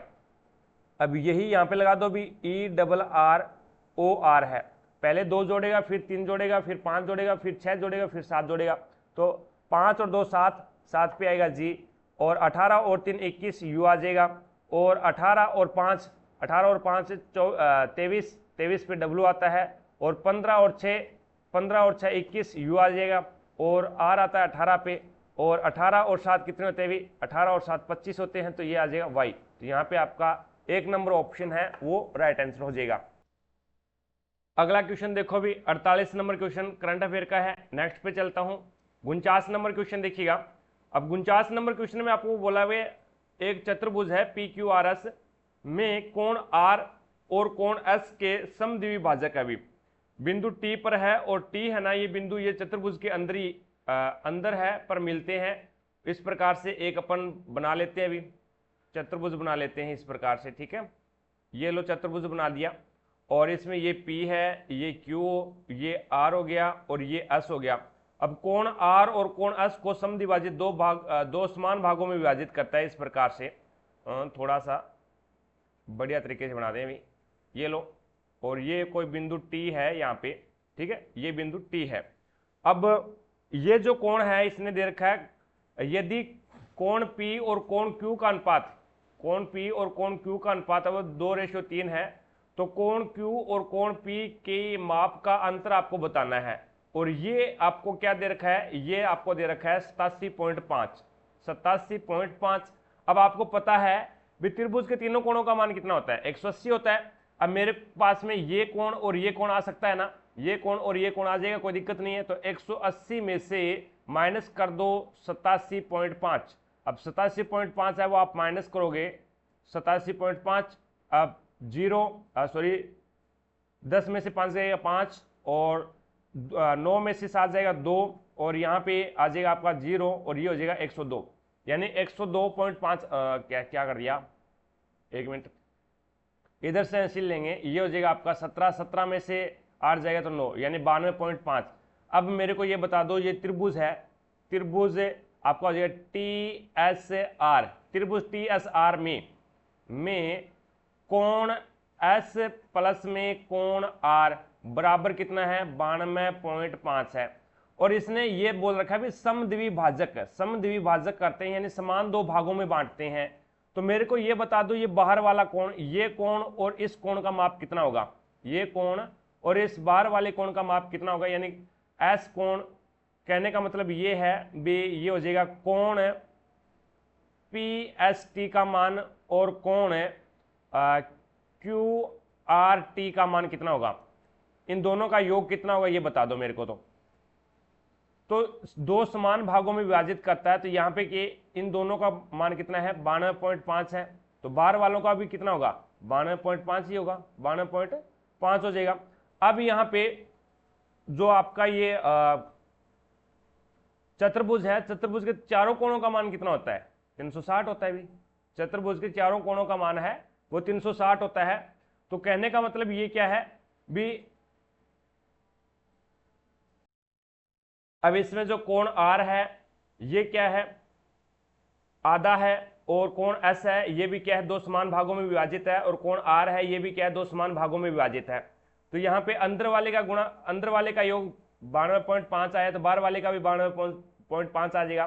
तो कोण S प्लस में कोण R का मान कितना हो जाएगा, कोण S प्लस में कोण R का मान है वो 92.5 प्लस में 92.5 आ जाएगा कि नहीं आ जाएगा, बताओ मेरे को, आ जाएगा। तो 92.5 का दुगना कितना होता है अभी, ये होता है 185। तो यहाँ पे कोण कोण S और कोण R का मान कितना आ गया, 185 आ गया, यानी इन दोनों, यानी इस पूरे कोण का मान और इस पूरे कोण का मान है वो 185 आ गया। अब यहाँ पे आपको इसका रेशियो दे रखा है 2:3 है, तो 360 में से 185 आप घटा दो तो आपके पास में 5, और यहाँ पे 15 में से 8 जाएगा तो 7, और 175 बचेगा। यानी ऊपर वाले कोण P प्लस में कोण Q का मान है वो आपके पास में 175 बचा है। लेकिन इसका अनुपात दे रखा है 2:3 है, तो 5 बराबर क्या है 175, तो 1 बराबर कितना आ जाएगा, 35 आ जाएगा। तो ये पूछा है भी कोण Q और कोण P, कोण Q और कोण P के अंतर बताना है, तो इसका अंतर कितना है अनुपात के अंदर, 1 का, तो 1 का मान ही पूछा है इसने, 1 का मान 35 आ जाएगा। 2 नंबर ऑप्शन आपका राइट आंसर होगा। आगे देखो भी नेक्स्ट 50 नंबर क्वेश्चन आपके सामने है।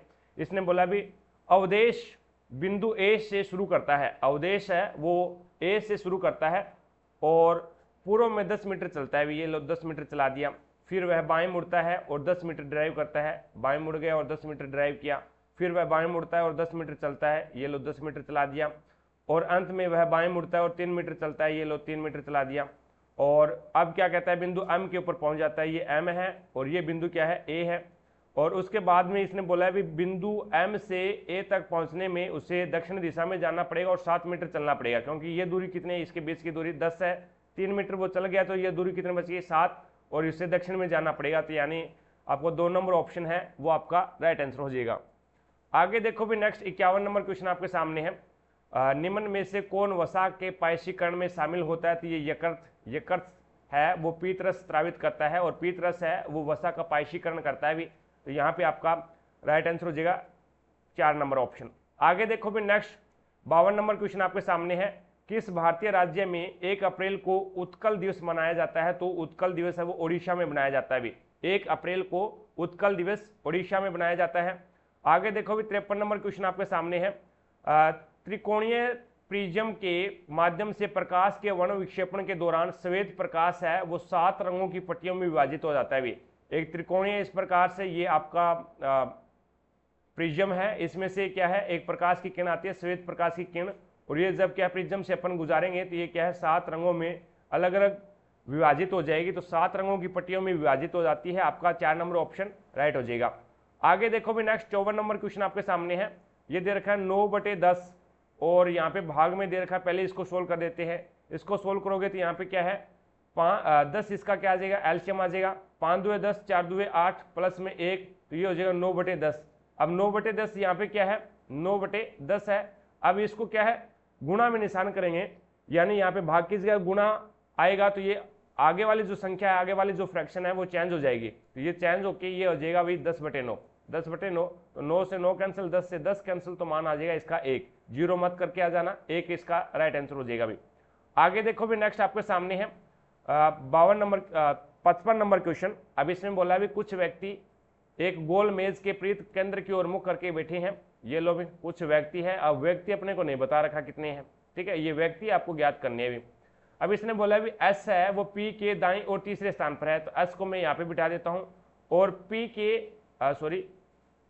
एस है वो पी के दाईं ओर है, तो पी में यहाँ पे बिठा देता हूँ, पी का दायां पहला तीसरा है भी, ठीक है, एस पी के दाईं और तीसरा है, तो पहला दूसरा और तीसरा यहाँ पे आ जाएगा पी।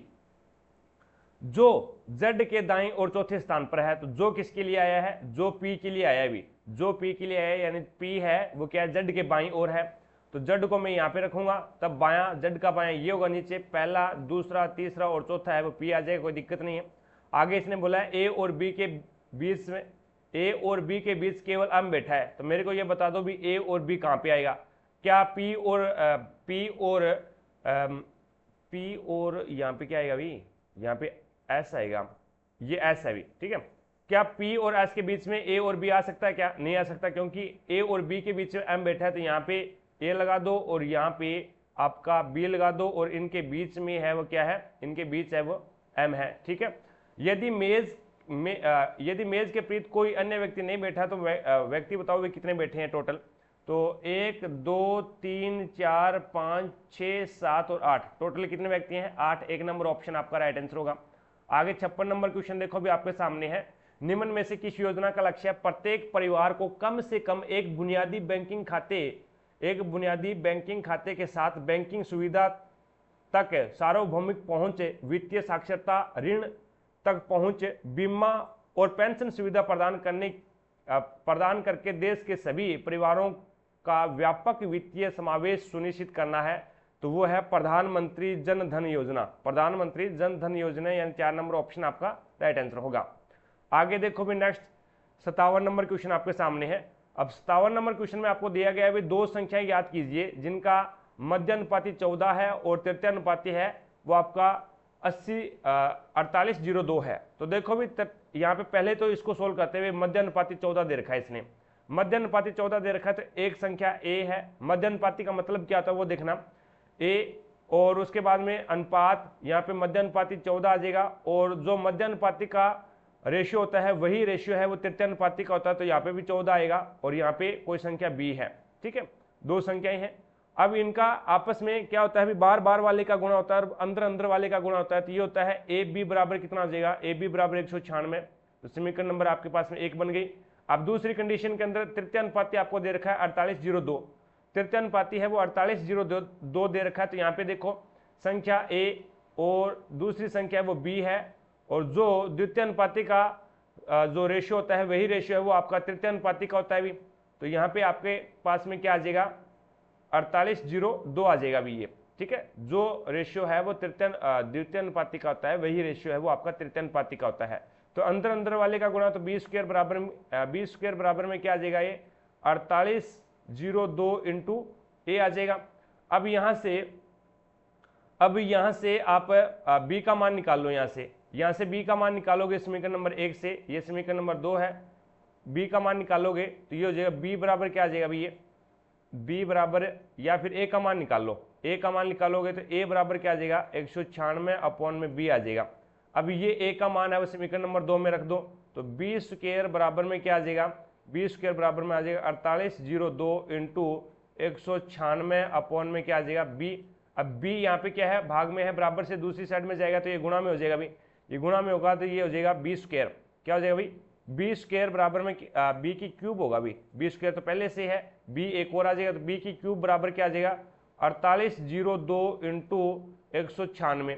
अब इसको गुणा करवा दो, 48:02 इंटू करवाना है 196 से, तो ये हो जाएगा आपके पास में बी की क्यूब बराबर में क्या आ जाएगा 94 1192 ये आ जाएगा। अब इसका क्यूब निकालो भी, अब अगर क्यूब निकालोगे आप इसका, तो इसका क्यूब आ जाएगा आपके पास में बी की क्यूब, और बी बराबर कितना आ जाएगा अभी 98 आ जाएगा अभी। बी बराबर है वो 98 की क्यूब होती है क्या, देख लो भाई, 98 इंटू 98 इंटू 98, तो ये 98 की क्यूब होती है अभी। 94 11 92, ये क्या है 98 की क्यूब होती है। तो बी का मान आपके पास में कितना आ गया 98 आ गया। बी का मान 98 आ गया, तो ये समीकरण नंबर 1 में रख दो। अब बी का मान अब समीकरण नंबर 1 में रखोगे तो यहाँ पे ये आ जाएगा ए 98 बराबर में 196, तो ए बराबर में कितना आ जाएगा, ये 98 इसके भाग में जाएगा तो ये आ जाएगा 2, तो ए का मान आ जाएगा 2 और बी का मान आपके पास में कितना है 98 है। तो यहाँ पे 2 और 98 यानी 1 नंबर ऑप्शन है वो आपका राइट आंसर होगा। अगला क्वेश्चन देखो भी 58 नंबर क्वेश्चन आपके सामने है। अब इसमें बोला गया भी इनमें से कौन सा यौन संचारित रोग है। यौन संचारित रोग विषाणु जनित रोग होता है, तो वो मस्सा आपका यहाँ पे राइट आंसर होगा। भी मस्सा है वो पेपिलोमा जो वायरस होता है इससे फैलता है। भी पेपिलोमा वायरस है, इससे मस्सा फैलता है और ये क्या है यौन संचारित रोग है। भी तो 1 नंबर ऑप्शन है वो आपका राइट आंसर हो जाएगा। भी ठीक है, तपेदिक है, ये भी आपका वायरस जनित रोग है। भी तपेदिक है, ये भी वायरस जनित रोग है। सिफिलिस है, ये भी हो जाएगा। ठीक है, लेकिन यौन संचारित रोग कौन सा है ये आपको यहाँ पे पूछा है। भी यौन संचारित रोग कौन सा है, तो वो यौन संचारित रोग है एसटीडी, सेक्सुअल ट्रांसमिटेड डिजीज, ये आपका मस्सा हो जाएगा जो कि पेपिलोमा वायरस के द्वारा फैलता है। आगे देखो भी नेक्स्ट आपके सामने है 97 नंबर क्वेश्चन। अब इसमें बोला गया भी यदि प्रत्येक शब्द के प्रत्येक अक्षर को अंग्रेजी वर्णमाला के उसके बाद वाले अक्षर से बदल दिया जाए तो निर्मित कितने शब्दों में कोई स्वर नहीं होगा, ये आपको बताना है। तो यहाँ पे देखो भी इसमें कोई स्वर है क्या, एल के बाद में एम आएगा और ए के बाद में बी आएगा, तो इसमें नहीं होगा। और इसके अंदर देखो भी ई के बाद में एफ आएगा और एन के बाद में ओ आएगा, तो इसके अंदर तो है भी। और उसके बाद में देखो भी टी के बाद में यू आ रहा है, तो इसमें भी है। और उसके बाद में यहाँ पे देखो ए के बाद में बी आएगा, ई के बाद में एफ आएगा और आर के बाद में आ जाएगा एस, तो इसमें नहीं है। तो यहाँ पे 2 ऐसे हैं जिसके अंदर है वो नहीं होता भी, ए डबल एल और ए आर ई। तो 2 शब्द ऐसे हैं जिनको बदलने पर क्या है कोई भी स्वर नहीं आएगा। आगे देखो भी नेक्स्ट करंट अफेयर का क्वेश्चन है, आगे चलता हूँ। 61 नंबर क्वेश्चन देखिएगा आपके सामने है। अब इसमें बोला गया है भी यदि के देश की भेड़ों को, के देश कोई देश के है उसकी भेड़ों को उसके पड़ोसी देश क्यू की, उसका पड़ोसी देश है क्यू की भेड़ों के साथ में वर्ण संकरित यानी क्रॉस ब्रीड किया जाता है, तो उत्पादित ऊन की गुणवत्ता दोनों में से किसी भी देश की शुद्ध नस्ल की भेड़ों की तुलना में ज्यादा बेहतर होगी। ये आपको इसमें दे रखा है।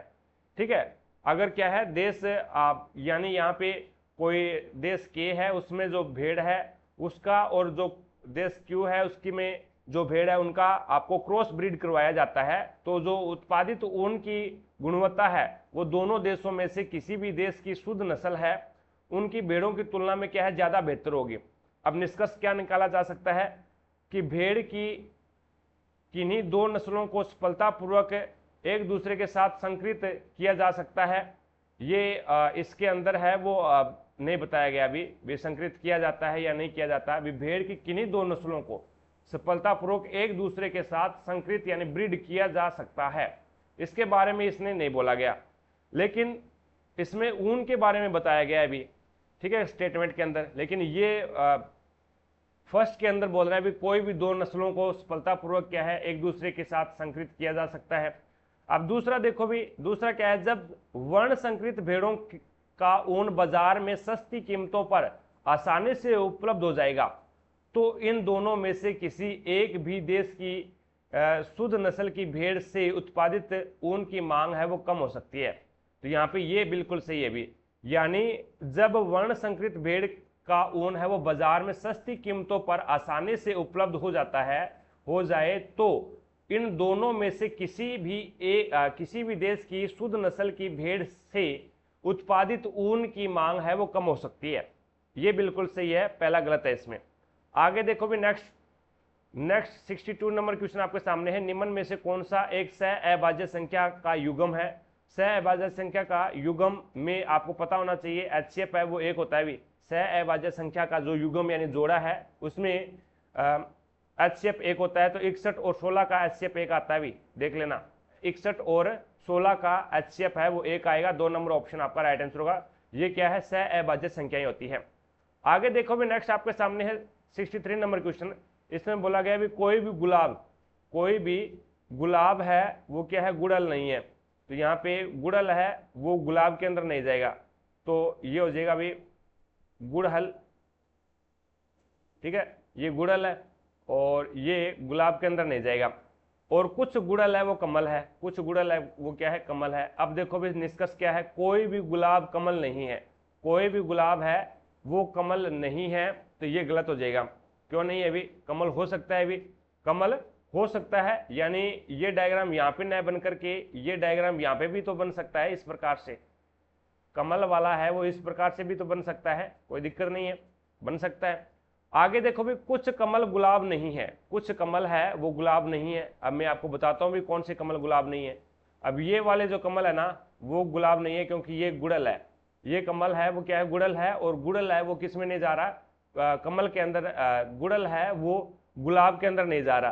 तो ये वाला पोर्शन है वो आपका क्या है, गुलाब के अंदर नहीं जाएगा अभी। तो यहाँ पे ये बोला भी कुछ कमल है वो गुलाब नहीं है, तो यहाँ पे आपका 2 नंबर है वो सही है, 2 नंबर तो सही है, पहला गलत हो जाएगा इसमें। आगे देखो भी नेक्स्ट आपके सामने 64 नंबर क्वेश्चन है। इसमें बोला गया भी निम्न में से किस से विभाजित है। अब देखो भी लास्ट में क्या है, 21 दे रखा है, 21 दे रखा है तो 2 से विभाजित नहीं होगा और 6 से विभाजित नहीं होगा, क्योंकि ये 2 इंटू 3 होता है भी, 2 इंटू 3 होता है। अगर 3 से विभाजित हो जाता है तो कोई दिक्कत नहीं है, लेकिन 2 से विभाजित नहीं होगा, तो ये क्या है, 6 से विभाजित नहीं हो सकता। अब 11 से विभाजित है या नहीं इसको देखने के लिए 6, 7, 8, 9, 5, 4, 3, 2, 1 इस प्रकार से लिख लो इसको। अब एक को छोड़ करके आगे वाली संख्या में जोड़ो, फिर एक को छोड़ो, फिर एक को छोड़ो और फिर एक को छोड़ो, और इसका देखो भी क्या आ रहा है योग।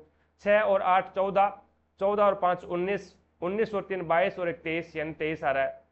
अब यहाँ पे इसको जोड़ो, फिर इसको जोड़ोगे तो ये कितना आ रहा है भी, इसका अंतर जोड़ कितना आ रहा है, 9 और 7 16, 16 और 4 20 और 2 22, तो ये 22 आ रहा है। अब इसका 11 से विभाजित कब होगा, जब इसका दोनों का योग, यानी ये योग और ये योग, इसका अंतर या तो 0 आ जाए या फिर इसका अंतर है वो 11 12, यानी 11 का गुणज आ जाए, 11 22 33 इस प्रकार से इसका अंतर या तो इसका अंतर 0 आ जाए, दोनों का योग है वो 23 और 22 का अंतर है वो 0 आना चाहिए, या फिर इसका अंतर है वो आपका 11 का गुणज में आना चाहिए, तो ये 11 से डिवाइड होगी। यहाँ पे क्या आ रहा है, अंतर 1 आ रहा है दोनों का, तो ये 11 से भी डिवाइड नहीं होगी, तो बच गई आपकी 2 नंबर ऑप्शन 3 से डिवाइड हो जाएगी।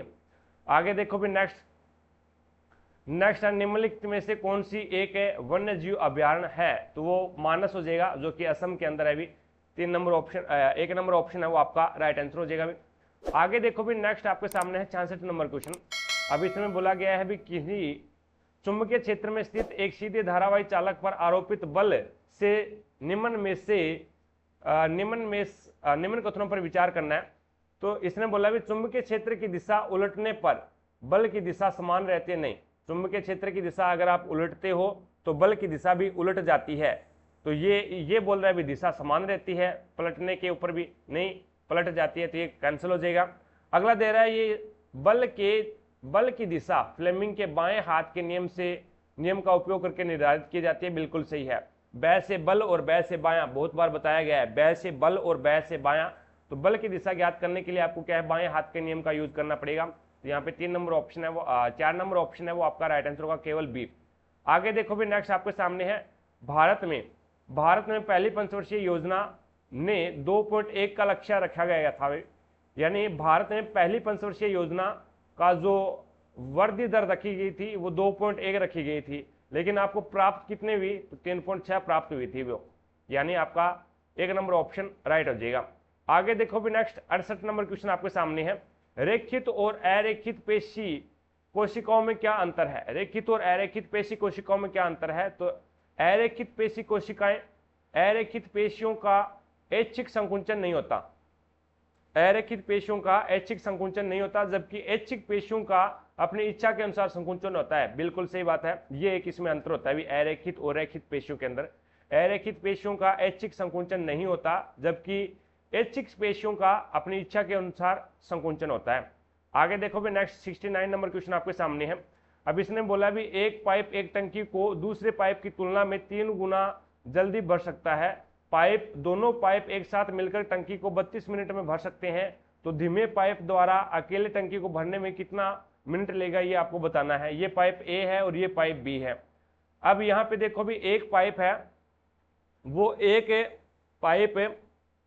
एक पाइप एक टंकी को दूसरे पाइप की तुलना में 3 गुना ज्यादा जल्दी भरता है। तो मैं मान लेता हूँ भी पाइप ए है वो 1 घंटे में भरता है या फिर 1 मिनट में भरता है, तो पाइप बी है वो 3 मिनट में भरेगा, भी 3 गुना ज्यादा है। ठीक है, भी पाइप बी है वो 1 घंटे के अंदर 1 मिनट के अंदर टंकी को भरता है, तो पाइप ए है वो 3 मिनट के अंदर पाइप को भरेगा, जल्दी भरता है। क्या कर रहे हैं अभी। अब इसमें देखो भी ए है वो टंकी को भरने में 3 मिनट लेता है और बी है वो 1 मिनट में भर देता है। कहने का मतलब ज्यादा कार्य कौन कर रहा है, बी कर रहा है। अब इसका एलसीएम ले लो आप, इसका एलसीएम लोगे तो यहाँ पे एलसीएम इसका 3 आ जाएगा, 3 आ जाएगा तो यहाँ पे 1 आ जाएगा और यहाँ पे 3 आ जाएगा। अब कहने का मतलब बी है वो 1 मिनट के अंदर 3 लीटर पानी डाल रहा है और ए है वो 1 मिनट के अंदर 1 लीटर पानी डाल रहा है। तो यहाँ पे ये क्या बोलता है, एक साथ मिलकर दोनों टंकी को 32 मिनट के अंदर भर देते हैं। तो दोनों 1 मिनट के अंदर 4 लीटर पानी डाल रहे हैं, तो 32 मिनट के अंदर कितने लीटर पानी डाल देंगे भाई, इंटू 32 कर दो, तो यहाँ पे हो जाएगा आपका 4 दूए 8 और 4 तीन 12 यानी 128 लीटर पानी। टंकी की जो धारिता निकल के आई है वो आपके पास में कितने आई है, 128 लीटर की है। अब धीमे पाइप द्वारा अकेले टंकी को भरने में कितना मिनट लगेगा, तो धीमा पाइप कौन सा, ए है, क्योंकि ए है वो टंकी को 3 मिनट के अंदर भरता है और बी है वो 1 मिनट के अंदर भर देता है। तो ए की धारिता क्या है, 1 मिनट के अंदर 1 लीटर पानी डालना, तो यहाँ पे 1 से भाग दोगे तो ये हो जाएगा आपका पास 128 मिनट के अंदर 128 मिनट है उसको टंकी को भरने में लगेगा, यानी 4 नंबर ऑप्शन आपका राइट आंसर होगा। आगे देखो भी नेक्स्ट आपके सामने है अगला क्वेश्चन, 70 नंबर क्वेश्चन है। प्रीति बिंदु पी से चलना शुरू करती है और पूर्व की ओर 30 मीटर चलती है। ये लोग पूर्व की ओर 30 मीटर चला दिया, उसके बाद में वह वहां से बाएं मुड़ती है और 18 मीटर चलती है। ये लो 18 मीटर चला दिया और उसके बाद में वह पुनः बाएं मुड़ती है और 65 मीटर चलती है, तो पुनः बाएं मुड़ेगी और 65 मीटर चलेगी। ये लो 65 मीटर चला दिया और फिर वह पुनः बाएं मुड़ती है और 86 मीटर चलती है। ये लो 86 मीटर चला दिया और उसके बाद में पुनः बाएं मुड़ती है और 65 मीटर चलती है, तो पुनः बाएं मुड़ेगी और 65 मीटर चलेगी। ये लो 65 मीटर चला दिया, जस्ट इसके नीचे आ जाएगी। और उसके बाद में फिर वह बाएं मुड़ती है और 18 मीटर चलती है, तो 18 मीटर चली और उसके बाद में अंत में वह पुनः बाएं मुड़ती है और 30 मीटर चलती है, तो जस्ट इसके नीचे आ जाएगी यहाँ पे। ठीक है, अब देखो भी ये टोटल कितनी है, 86 मीटर है। ये 18 मीटर यहाँ पे चला है और 18 यहाँ पे, 18 और 18 36 और 36 इससे माइनस करूंगा तो ये बीच वाला गैप कितना आ जाएगा भाई, ये 50 मीटर का आ जाएगा। ठीक है, ये 50 मीटर इसके बीच में जगह रह गई। अब ये बोलता है भाई ये बिंदु P है और ये बिंदु Q है। अब इसने बोला भी बिंदु P से कितनी दूरी और किस दिशा में है, P से पूछा है, तो P से दक्षिणी दिशा में और 50 मीटर की दूरी पे है। यहाँ पे 1 नंबर ऑप्शन आपका राइट आंसर होगा। 71 नंबर क्वेश्चन देखो भी आपके सामने है। गंगा नदी के पास रहने वाले आम जनता नमामि गंगे कार्यक्रम में कैसे भाग ले सकती है, तो वो नदी के किनारे खुले में शौच न करना। नदी के किनारे खुले में शौच अगर वो नहीं करती है तो हम ये मानते हैं भी वो क्या है, नमामि गंगे कार्यक्रम में भाग ले लिया है, यानी उसका योगदान कर रहे हैं। तो यहाँ पे आपका 1 नंबर ऑप्शन है वो राइट हो जाएगा भी। आगे देखो भी नेक्स्ट आपके सामने है अगला क्वेश्चन, 72 नंबर क्वेश्चन है। विद्युत चुंबकीय प्रेरण की घटना किसके कारण होती है, तो विद्युत चुंबकीय प्रेरण की घटना कैसी होती है भी, तो कुंडली से गुजरने वाले चुंबकीय अविभाव में परिवर्तन। कहने का मतलब है जो कुंडली से गुजरने वाला जो चुंबकीय क्षेत्र रेखाएं हैं, अगर उसमें क्या है परिवर्तन होगा तो विद्युत चुंबकीय प्रेरण की घटना है वो उत्पन्न होगी, यानी विद्युत चुंबकीय प्रेरण उत्पन्न होगा, या फिर ये बोल सकते हैं भी विद्युत है वो उसमें उत्पन्न हो जाएगी। यानी कहने का मतलब ये है भी ये कुंडली है एक प्रकार से। ठीक है, अब इस कुंडली के अंदर है वो चुंबकीय क्षेत्र रेखाएं गुजरती है। अब इस कुंडली के अंदर चुंबकीय क्षेत्र रेखाएं है वो परिवर्तित होगी तो क्या है, कुंडली के अंदर है वो धारा है वो उत्पन्न होगी। तो धारा उत्पन्न होना ही क्या कहलाता है, विद्युत चुंबकीय प्रेरण कहलाता है। तो विद्युत चुंबकीय प्रेरण क्या होता है, तो कुंडली से गुजरने वाले चुंबकीय अभिभाव या फिर चुंबकीय फ्लक्स में परिवर्तन आता है, चुंबकीय रेखाओं के अंदर परिवर्तन आता है, तो जिसके कारण क्या है, चुंबकीय प्रेरण की घटना है वो उत्पन्न होती है। आगे देखो भी नेक्स्ट 73 नंबर क्वेश्चन आपके सामने है। 2010 में एपी माइक्रो फाइनेंस संकट के मद्देनजर आरबीआई ने एमएफआई क्षेत्र में मुद्दों और समस्याओं का अध्ययन करने के लिए की अध्यक्षता में एक समिति का गठन किया। तो वो श्री वाई एच मालेगांव की अध्यक्षता में यहाँ पे एक समिति का गठन किया था। ये 3 नंबर ऑप्शन आपका राइट आंसर होगा। 74 नंबर क्वेश्चन देखो आपके सामने है। अब यहाँ पे बताना है कौन सा नाम आएगा।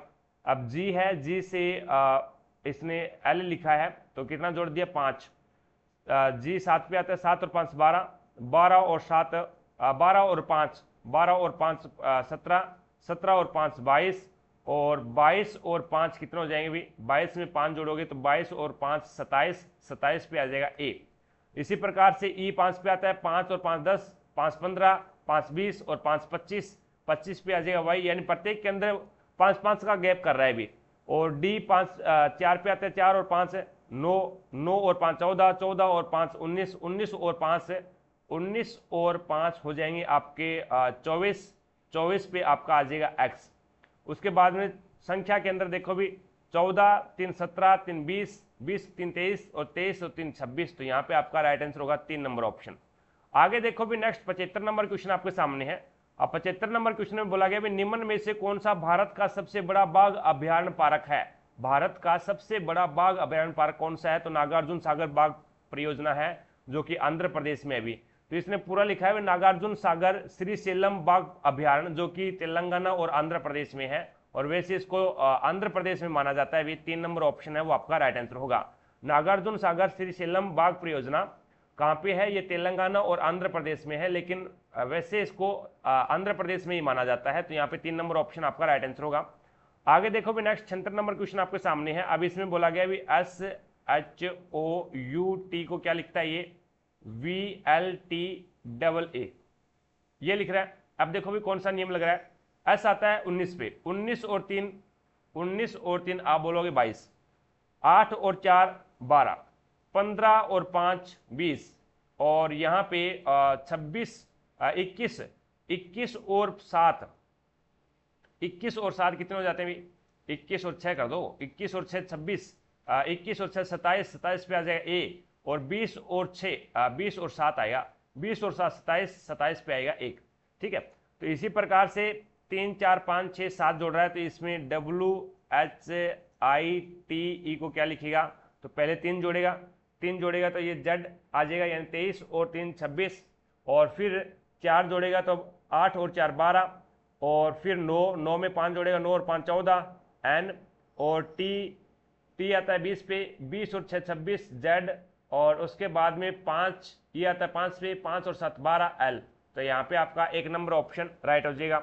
आगे देखो भी 77 नंबर क्वेश्चन आपके सामने है। निम्न में से किसमें धारा के प्रवाह के विरोध की एक शक्ति न्यूनतम होती है। निम्नलिखित में से किसमें धारा के प्रवाह के विरोध की शक्ति न्यूनतम होती है, ये आपको बतानी है। तो धारा के प्रवाह का विरोध कौन करता है, अभी प्रतिरोध करता है। भी धारा जिसमें धारा अगर ये होता है भी आई समानुपाती होता है 1/r के, अगर धारा ज्यादा है तो इसका मतलब वहां पे r कम है, अगर r ज्यादा है तो इसका मतलब वहां पे धारा कम है, यानी ये एक दूसरे के क्या होते हैं, रेसिप्रोकल होते हैं। तो कहने का मतलब क्या है भी, इसने बोला है भी धारा के प्रवाह के विरोध की शक्ति न्यूनतम किसमें होती है, तो एक सुचालक के अंदर होती है। सुचालक होता है उसके अंदर धारा है वो आसानी से गमन कर सकती है, धारा आसानी से गमन करेगी तो इसका मतलब क्या है, वहां पे प्रतिरोध कम है। तो एक सुचालक के अंदर है वो धारा के प्रवाह का विरोध की शक्ति है वो न्यूनतम होती है, यानी प्रतिरोध की शक्ति है वो वहां पे कम होती है। अब इसने देखो भी एक अच्छे विद्युत रोधी के अंदर यहाँ पे अपन ये अंदाजा नहीं लगा सकते भी एक अच्छा विद्युत रोधी है, इसके अंदर है वो जो विरोध की शक्ति है यानी प्रतिरोध है वो न्यूनतम होगा क्या। एक कुचालक के अंदर प्रतिरोध तो भरपूर होता है भाई, कुचालक के अंदर तो प्रतिरोध भरपूर होता है, कुचालक के अंदर धारा प्रवाहित करती नहीं है, धारा प्रवाहित नहीं करेगी तो इसका मतलब क्या है, वहां पे प्रतिरोध अधिक है। और एक उच्च प्रतिरोध के अंदर धारा है वो कम होती है, धारा है वो गमन कम होता है। तो यहाँ पे न्यूनतम शक्ति बतानी है विरोध की, तो विरोध की न्यूनतम शक्ति है वो एक सुचालक के अंदर होती है भी, एक सुचालक के अंदर होती है। आगे देखो भी 78 नंबर क्वेश्चन, इनमें से कौन से बिंदु हमेशा गोलीय दर्पण के मुख्य अक्ष पर स्थित होते हैं? तो गोलीय दर्पण इस प्रकार से कोई भी बना लो आप, इस प्रकार से मैं ये एक अवतल दर्पण बना लेता हूं और ये मुख्य अक्ष है, ठीक है। अब ये मुख्य अक्ष है, ये ध्रुव होता है, हमेशा होता है भी मुख्य अक्ष पे, ये एफ होता है मुख्य अक्ष के ऊपर होता है, और ये क्या होता है, सी वक्रता केंद्र होता है, ये भी हमेशा होता है। यहाँ पे वक्रता केंद्र हमेशा होता है, आपतन बिंदु हमेशा हो या ना हो ये अपन नहीं बोल सकते, और ध्रुव भी हमेशा होता है। तो हमेशा पहला और तीसरा है वो आपका राइट आंसर हो जाएगा। आगे देखो भी नेक्स्ट आपके सामने है, ए और बी की आयु का अनुपात 5:9 है। 7 वर्ष बाद में बी की आयु 52 वर्ष हो जाती है, तो 6 वर्ष पहले ए की आयु कितनी थी ये आपको बताना है। तो यहाँ पे देखो भी इसकी आयु का अनुपात है वो 5:9 दे रखा है। 7 वर्ष बाद में ए की आयु है वो 52 है, तो मेरे को ये बता दो 7 वर्ष बाद में बी की आयु 52 है, तो मेरे को ये बता दो बी की आयु वर्तमान में क्या है। तो 52 में से 7 आप माइनस कर दोगे, माइनस करोगे तो ये कितना हो जाएगा 45। तो बी का मान कितना है, रेशियो में 9 है, 9 बराबर 45, तो 1 बराबर कितना आ जाएगा अभी 5 आ जाएगा, 1 का मान 5 आ जाएगा। तो यहाँ पे 1 का रेशियो क्या है 5, 5 5 25। अब इसने बोला क्या है, तो 6 वर्ष पहले, ये तो क्या है वर्तमान आयु है ए की, 6 वर्ष पहले पूछ रहा है, तो -6 करोगे तो यहाँ पे 19 आ जाएगा। तो 6 वर्ष पहले क्या है ए की आयु 19 वर्ष थी। आगे देखो भी नेक्स्ट आपके सामने है, निम्न हिमालय और शिवालिक के बीच, निम्न हिमालय और शिवालिक के बीच स्थित जो अनुदैर्ध्य घाटी को क्या बोला जाता है? तो ये दून बोला जाता है। क्या बोलते हैं अभी? दून, देहरादून आपने नाम सुना होगा, देहरादून है। ये क्या है, निम्न हिमालय और शिवालिक के बीच में स्थित अनुदैर्ध्य घाटी को अपन क्या बोलते हैं? दून बोलते हैं। आगे देखो भी 81 नंबर क्वेश्चन आपके सामने है, वेणुवन विहार बौद्ध मठ निम्न में से किस भारतीय राज्य में स्थित है? तो वो त्रिपुरा के अंदर है। वेणुवन विहार बौद्ध मठ है, ये त्रिपुरा के अंदर है। आगे देखो नेक्स्ट आपके सामने है, इस कथन का खंडन किसने किया कि कार्बनिक यौगिक केवल एक जीवित प्रणाली है? कार्बनिक यौगिक केवल एक जीवित प्रणाली के भीतर ही बन सकते हैं। तो ये वोहलर ने बताया था भाई, वोहलर ने बताया था। और वोहलर ने किसकी खोज की थी, किसको बनाया था? यूरिया को बनाया था भाई, यूरिया। वोहलर ने यूरिया को बनाया था, और यूरिया का फॉर्मूला क्या होता है? NH2CO होता है, ठीक है। अब अमोनिया के अंदर है वो NH3 अमोनिया होता है, अमोनिया के अंदर है वो CO2 यानी कार्बन डाइऑक्साइड मिला देंगे, तो यहाँ पे आपके पास में क्या बनेगा? NH2CO बनेगा भी, ठीक है। आगे चलते हैं, नेक्स्ट देखिएगा 2 नंबर ऑप्शन है वो आपका राइट आंसर होगा। आगे है 83 नंबर क्वेश्चन। अब 83 नंबर क्वेश्चन में बताना भी क्या आएगा, तो 44 में से 2 घटाया 42, 42 के अंदर है वो 4 घटाया, तो ये आपका 38, फिर 2 घटा दिया, फिर 4 घटा दिया, फिर 2 घटा दिया, फिर 4 घटा दिया, फिर 2 घटाया, और अब 4 घटाएगा तो यहाँ से 24 में से 4 घटाएगा तो 20, यानी आपका 4 नंबर ऑप्शन राइट आंसर हो जाएगा। पहले 2 घटाता है, फिर 4 घटाएगा, फिर 2 घटाएगा, फिर 4 घटाएगा, इस प्रकार से चलेगा भी। आगे 84 नंबर क्वेश्चन देखो भी आपके सामने है। अब 84 नंबर क्वेश्चन में बोला भी 41 संख्याओं का औसत है वो क्या है? 62 है। 41 संख्याओं का औसत है 62 है, तो कुल कितना हो जाएगा? तो 41 संख्याओं का औसत 62 है, तो कुल 41 × 62, 41 × 62। और उसके बाद में आगे इसने क्या बोला है? 41 × 62 करोगे तो ये आपके पास में आ जाएगा 2542 आ जाएगा भाई, ठीक है। उसके बाद में पहली 18 संख्याओं का औसत है वो कितना है? 65.5 है। तो इसका कितना हो जाएगा भाई? इसका टोटल कर लो, कितना हो जाएगा? 18 × 65.5, तो ये आपके पास में 1179 हो जाएगा। और उसके बाद में अंतिम 24 संख्याओं का 61.5 है भी, और इसका टोटल कितना हो जाएगा? तो इसका टोटल देखोगे आप 24 इंटू करोगे, 24 × 61.5, तो ये हो जाएगा 1476। अब यहाँ पे बताना है, यदि प्रारंभ से 18वीं संख्या को छोड़ दिया जाता है, 18वीं संख्या को छोड़ दिया जाता है, तो शेष संख्याओं का औसत कितना है? तो शेष संख्याएं कितनी बचेगी भी? तो शेष संख्या है वो 40 बचेगी।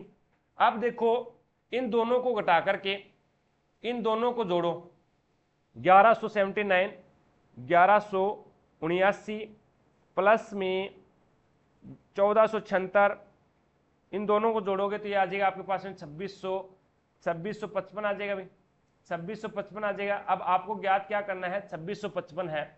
अब आपको बताना है भी वो संख्या कौन सी है, वो संख्या यानी जो 18वीं संख्या है वो कौन सी है। तो आप इसमें से ये टोटल का जो योग है वो घटा दो, क्योंकि इसमें एक संख्या है वो 2 बार ऐड हुई है, एक संख्या क्या है 2 बार ऐड हुई है। तो इसके अंदर 2542 घटा दो इसमें से 2542 आप माइनस करोगे 2542, तो यहाँ पे आपके पास में वो संख्या कितनी आ जाएगी, जो 18 नंबर संख्या थी वो 113 संख्या है, 113 है। अब ये क्या बोलता है, यदि प्रारंभ से ही 18वीं संख्या को छोड़ दिया जाता है तो इसमें से 113 घटा दो, अब छोड़ दिया जाता है तो 2500 में से 2542 में से 2542 के अंदर से आपको क्या करना है, माइनस करना है 113। तो ये आपके पास में कितना आ जाएगा, 2429 आ जाएगा, 2429 आ जाएगा। अब ये 2429 है वो किसका है, औसत कितनी संख्याओं का है, 40 संख्याओं का रहा है, क्योंकि एक संख्या हमने बाहर निकाल दी इससे। अब 40 संख्याओं का, तो 40 का भाग लगा दो इसमें। अब 40 का आप भाग लगाओगे इसके अंदर है तो आपके पास में आ जाएगा 60.725, 60.725, यानी एक नंबर ऑप्शन आपका राइट आंसर होगा। नेक्स्ट 85 नंबर क्वेश्चन देखो भी आपके सामने है। 2.5 मीटर फोकस दूरी वाले उत्तल दर्पण के सामने 10 मीटर ऊंचा एक पेड़ है, तो पेड़ का प्रतिबिंब आपको बताना है कहाँ पे बनेगा। अब देखो भी यहाँ पे इसने बोला भी 10 मीटर ऊंचा एक पेड़ है। अब इसको क्वेश्चन को करेक्शन कर लेना, 10 मीटर ऊंचा पेड़ नहीं है ये, 10 मीटर, यहाँ पे 10 मीटर पर एक पेड़ रखा गया है, 10 मीटर के आगे एक पेड़ है भी, ठीक है। तो यहाँ पे पेड़ है वो कितना आगे है दर्पण के, तो 10 मीटर है, तो यानी वस्तु है वो 10 मीटर पे रखी गई है, ठीक है, ये बात है यहाँ पे। तो दर्पण सूत्र लगा दो, 1/f बराबर क्या हो जाएगा, 1/f बराबर हो जाएगा 1/u प्लस में 1/v। अब आपको v का मान ज्ञात करना है, तो 1/v बराबर क्या हो जाएगा, 1/f माइनस में 1/u हो जाएगा।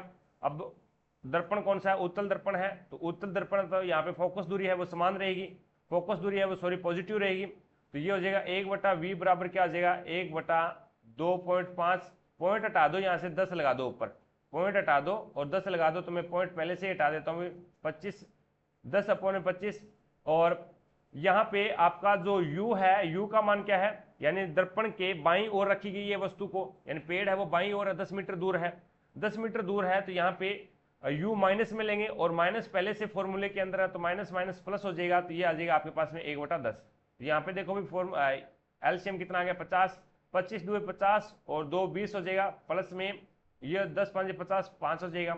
यहाँ पे आपका पास में 1/v कितना आ जाएगा, 25/50 आ जाएगा। तो आपके पास में बताओ भी v का मान कितना आ जाएगा, 2, v का मान कितना आ जाएगा, 2 आ जाएगा। तो दर्पण के पीछे 2 मीटर की दूरी पे है अभी, दर्पण के पीछे 2 मीटर की दूरी पर एक नंबर ऑप्शन है वो आपका राइट आंसर हो जाएगा अभी, ठीक है।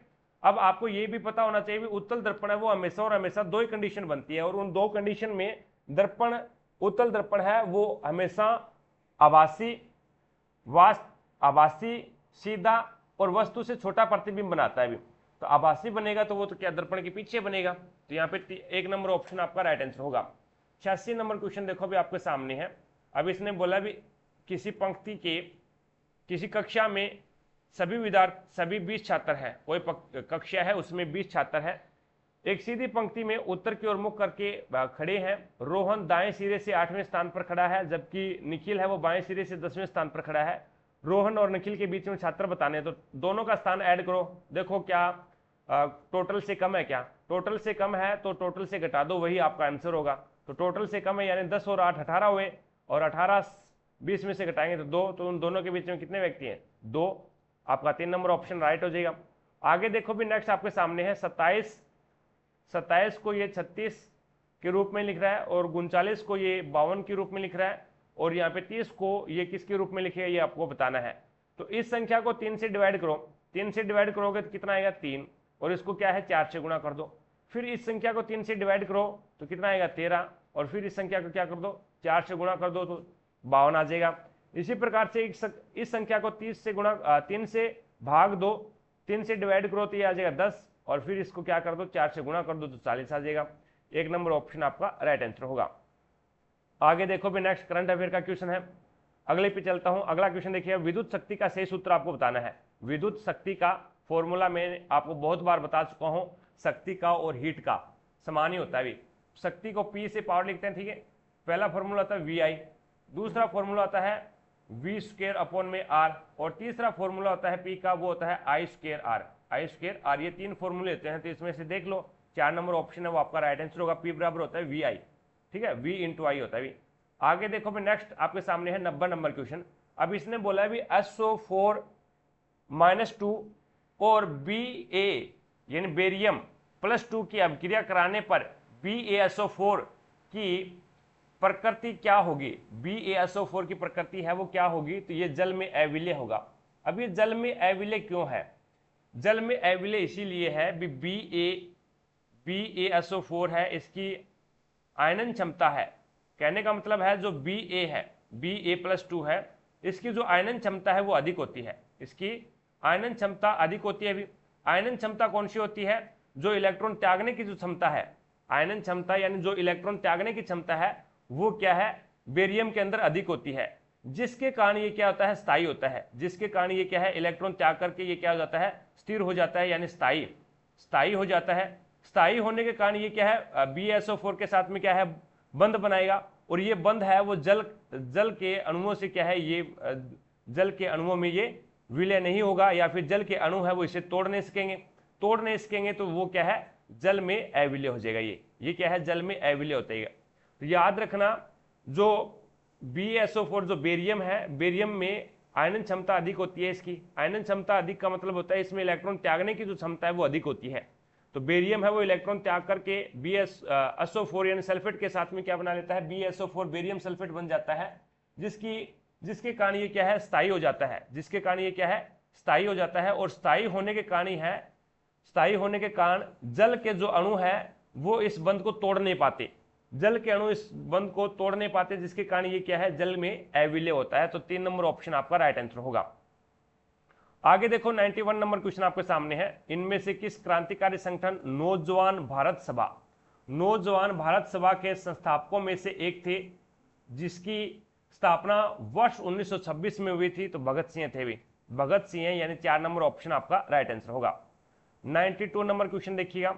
अब इसमें बोला गया 2 रेलगाड़ी M और N एक खंबे को क्रमशः 30 सेकंड और 1 मिनट 45 सेकंड में पार कर देती है, तो रेलगाड़ी M की लंबाई और रेलगाड़ी N की लंबाई की आधी है। रेलगाड़ी M की जो लंबाई है वो N की आधी है, तो मैं मान लेता हूं भी N की जो लंबाई है वो x है, तो ये हो जाएगा x/2, यानी रेलगाड़ी M की लंबाई है वो N की लंबाई की आधी है, ठीक है।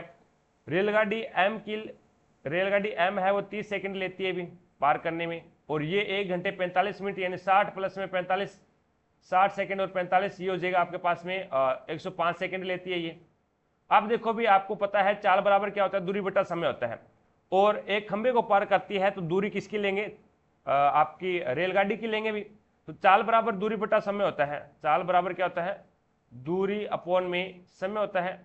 अब ये M की चाल आ जाएगी और ये आपकी N की चाल आ जाएगी, तो यहाँ पे ये क्या है x/2 और इंटू क्या है, इसको 30 सेकंड लगते हैं, तो ये 30 हो गया। अभी ये इसकी चाल है, रेशियो ये चाल किसकी है, तो यहाँ पे इसकी चाल है वो x है, इसकी चाल x है, और यहाँ पे क्या आ जाएगा अभी 105 आ जाएगा। अभी इसको टाइम है 1 मिनट और 45 सेकंड को मैंने सेकंड में कन्वर्ट कर लिया, 105 सेकंड लगते हैं। तो ये तो M रेलगाड़ी की चाल है और ये N रेलगाड़ी की चाल है, तो x से x कैंसिल कर दो। अब क्या करोगे, अब ये नीचे है, या तो इसका एलसीएम लेकर के इससे गुणा करवा दो, या फिर ये करो भी 105 को इधर लेके आ जाओ और 60 को इधर लेके आ जाओ, तो 105/60, 30 2 60 होते हैं भी। अब ये जो कट रहा है उसको काट दो, तो ये 15 से कट रहा है, 15 7 105 होते हैं और 15 चौके 60 होते हैं, तो यहाँ पे 7:4 है वो उनकी चालों का अनुपात आ जाएगा। 93 नंबर क्वेश्चन देखो भी आपके सामने है, इसमें बोला गया निम्नलिखित में से आर श्रृंखला के अनुसार व्यवस्थित कीजिए। तो सबसे पहले धान को कौन खाएगा, टिड्डी। धान को कौन खाएगा, भी टिड्डी खाएगी। और टिड्डी को कौन खाएगा, टिड्डी को खाएगा मेंढक। और मेंढक को कौन खाएगा, सांप खा जाएगा। और सांप को कौन खाएगा, गुरुड़ खा जाएगा, बाज। ठीक है, तो पहले आ जाएगा आपका, पहले आएगा सी, और सी के बाद में आ जाएगा सी, और उसके बाद में टिड्डी आएगी। टिड्डी को मेंढक खा जाएगा, और मेंढक को सांप खा जाएगा, और सांप को आपका बाज खा जाएगा। तो यहाँ पे ये इस प्रकार से श्रृंखला चलेगी। 3 नंबर ऑप्शन आपका राइट आंसर होगा। 94 नंबर क्वेश्चन देखो अभी आपके सामने है। अब इसमें 18 गुणा को क्या लिखता है, ये गुणा को लिखता है भाग, भाग 3 और माइनस को क्या लिखता है ये गुणा 15 और भाग को क्या लिखता है ये प्लस में 10 और प्लस को क्या लिखता है -20। अब इसको काटो भी 3 एकम 3, 3 छिके 18 और 6 15 छिके 90, 90 में से 10 ऐड कर दो और 20 घटा दो, तो ये आपका राइट आंसर क्या आ जाएगा 80। तो यहाँ पे आपका 3 नंबर ऑप्शन राइट हो जाएगा। 95 नंबर क्वेश्चन देखो भी आपके सामने है। अब इसमें बोला गया है PQRST और U एक अंतर्राष्ट्रीय ओलंपियाड के 6 प्रतिभागी हैं, इनमें से प्रत्येक ने परीक्षा के अलग अलग अंक प्राप्त किए हैं। तो T ने Q से अधिक अंक प्राप्त किए हैं, T ने Q से अधिक अंक प्राप्त किए हैं, S ने Q से अधिक अंक प्राप्त किए हैं, S ने भी Q से अधिक अंक प्राप्त किए हैं, Q ने P से अधिक अंक प्राप्त किए हैं, तो दोनों की जगह ही लगा देते हैं भी, Q ने P से अधिक अंक प्राप्त किए हैं और P ने R से अधिक अंक प्राप्त किए हैं, P ने R से अधिक अंक प्राप्त किए हैं, T ने S से अधिक अंक प्राप्त किए हैं, तो T यहाँ पे आ जाएगा फिर, T ने S से अधिक अंक प्राप्त किए हैं, R ने केवल एक प्रतिभागी से अधिक अंक प्राप्त किए हैं, तो यहाँ पे नीचे एक प्रतिभागी और आ जाएगा। तो यहाँ पे एक प्रतिभागी नीचे कौन सा आएगा भाई, वो देख लो, वो आएगा U, तो U नीचे नीचे आ जाएगा। अब इसने बोला है भी 6 प्रतिभागियों में से किसने सर्वाधिक अंकों की सूची में दूसरा स्थान प्राप्त किया है, तो यहाँ पे S ने दूसरा स्थान प्राप्त किया है, पहला T ने, दूसरा S ने, तो यहाँ पे 4 नंबर ऑप्शन आपका राइट आंसर होगा। आगे देखो भी नेक्स्ट आपके सामने है, निम्न में से किसमें कोई समांतर भुजा का युग्म नहीं होता। समांतर भुजा का कोई जोड़ा नहीं होता, कोई युग्म नहीं होता, ये आपको बताना है। तो पतंग के अंदर है वो समांतर भुजाएं नहीं होती भी, पतंग के अंदर समांतर भुजाएं नहीं होती, लेकिन ये जरूर है भी आमने सामने की जो भुजाएं होती है वो लगभग बराबर होती है, तो उसके जो कोण है आमने सामने के वो बराबर हो जाते हैं।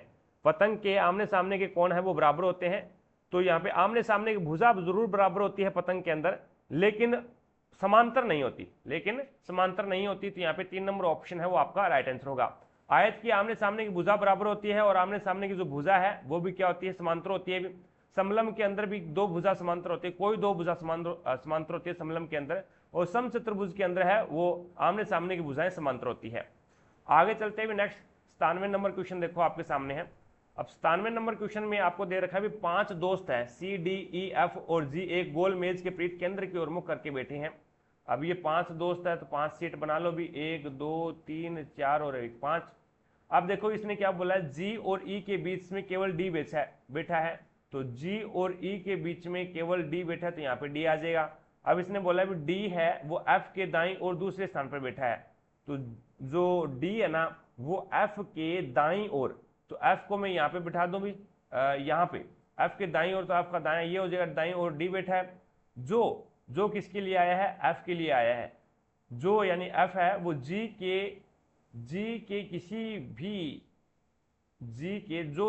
के किसी भी और ठीक है बगल में नहीं बैठा, तो G के जो यानी, तो यहाँ पे आ जाएगा भी आपका क्या आ जाएगा, यहाँ पे इनकी सीट चेंज कर दो, यहाँ पे आ जाएगा E और यहाँ पे आ जाएगा G, ठीक है। जो यानी F है वो G के ठीक बगल में नहीं बैठा, तो इसका कहने का मतलब है वो यहाँ पे F E आ जाएगा भी और यहाँ पे D आ जाएगा। और इसने पहले यही बोला है भी G और E के बीच में D है, तो G और E के बीच में D है, कोई दिक्कत ही नहीं है। C कहाँ पे बैठा है, तो C यहाँ पे बैठा है। अब देखो भी ऑप्शन के अकॉर्डिंग करते हैं, तो E के दाईं और ठीक बगल में बैठा है क्या, E के दाईं और ठीक बगल में नहीं बैठा भी, E के दाईं और ठीक बगल में तो D है, ये कैंसिल। G के बाईं और ठीक बगल में बैठा है क्या, G ये रहा, तो G का बायां कौन सा हो जाएगा, D बैठा है अभी, यहाँ पे तो D बैठा है, तो ये कैंसिल हो जाएगा। F के दाईं और ठीक बगल में, तो F ये रहा, और F का दाएं नीचे E बैठा है भी, ये भी नहीं होगा। और अगला देखो भी F के बाईं ओर, तो F का बाएं ये हो जाएगा, ठीक बगल में C बैठा है, तो बिल्कुल सही है, 4 नंबर ऑप्शन आपका राइट आंसर होगा। आगे देखो भी नेक्स्ट आपके सामने है, आत्मनिर्भर भारत के विजन को प्राप्त करने के लिए 14 क्षेत्रों में उत्पादकता से जुड़ी प्रोत्साहन योजना के तहत कितनी नई नौकरियां उपलब्ध कराने का प्रस्ताव रखा गया है, तो 60 लाख, कितनी 60 लाख नौकरियां उपलब्ध कराने का प्रस्ताव रखा गया है, 4 नंबर ऑप्शन है वो आपका राइट आंसर होगा। आगे देखो भी नेक्स्ट 99 नंबर क्वेश्चन आपके सामने है। अब इसमें बोला है भाई 11 और 30 के बीच अभाज्य संख्याओं का औसत आपको ज्ञात करना है। तो 11 और 30 के बीच में अभाज्य संख्याएं आपको पता होनी चाहिए, अभाज्य संख्या निकालने का कोई फॉर्मूला नहीं होता अभी, तो अभाज्य संख्या 11 और 30 के बीच में होनी चाहिए। तो 13 है वो अभाज्य संख्या है, 17 है वो भी अभाज्य संख्या है, 19 है ये भी अभाज्य है, 23 है ये भी अभाज्य है, 29 है ये भी अभाज्य है। देख लो भी, जोड़ लो 1 2 3 4 और 5, तो अभाज्य संख्या कितनी है 5 आ गई। अब सभी को जोड़ो, सभी को जोड़ोगे 7 और 3 10 और 9 19, 19 और 3 19 और 3 हो जाते हैं 22, 22 और 9 31, तो यहाँ पे 3 1 और उसके बाद में 1 2 3 3 2 5 5 और 2 7, 7 और 3 8, 7 और 3 8 थोड़ी ना होते, 7 और 3 10 होते हैं। तो 101 के अंदर है वो 5 का भाग लगा दो, भी औसत निकालना है तो जो संख्याएं दी गई है उतनी का भाग लगा दो, तो 5 2 10 होते हैं और उसके बाद में उतार लिया 1 टूटे बाकी सिपर और उसके बाद में 5 2 10, तो यहाँ पे 20.2 आ जाएगा, 20.2 यानी 3 नंबर ऑप्शन आपका राइट आंसर होगा। नेक्स्ट क्वेश्चन देखो भी, अगला क्वेश्चन आपके सामने है। अब इसमें देखो भी एक बढ़िया सा बात बोली गई है यहाँ पे, किस वर्ग में कुल विद्यार्थियों में लड़कियों का प्रतिशत सबसे अधिक है, कुल विद्यार्थियों से लड़कियों का प्रतिशत है वो अधिक है। तो यहाँ पे ये वाला जो सर्कल है ना, ये तो गर्ल्स है और ये वाला है वो आपका बॉयज है। तो यहाँ पे देख लो भी कौन से में ज्यादा है, यहाँ पे बाकायदा पता लग रहा है भी लड़कियां हैं वो यहाँ पे 26 है, और यहाँ पे टोटल अगर आप पर किस प्रकार से निकालते हैं वो अब मैं आपको बता देता हूँ। जैसे टोटल विद्यार्थी कितने हैं, 22 लड़कियां हैं और 18 लड़के हैं, तो 22 प्लस में 18, 22 प्लस में 18 टोटल कितने हो गए 0 और ये हो जाए 40, टोटल 40 हो गए।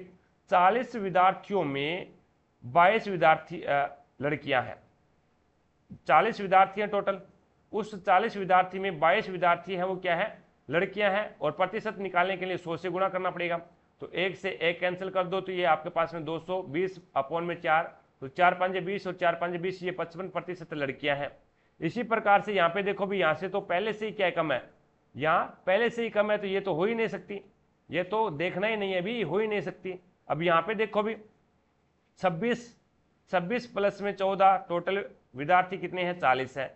अब 40 विद्यार्थियों में 26 विद्यार्थी क्या है लड़कियां हैं, तो इनटू क्या कर दो आप 100 से गुणा कर दो, 0 से 0 कैंसिल कर दो, 260, 260 में 4 का भाग दोगे तो 6 चौके 24, 4 छिके 24, 4 छिके 24, बच गया कितना 2 20, 4 5 20, तो ये 65% आ गया।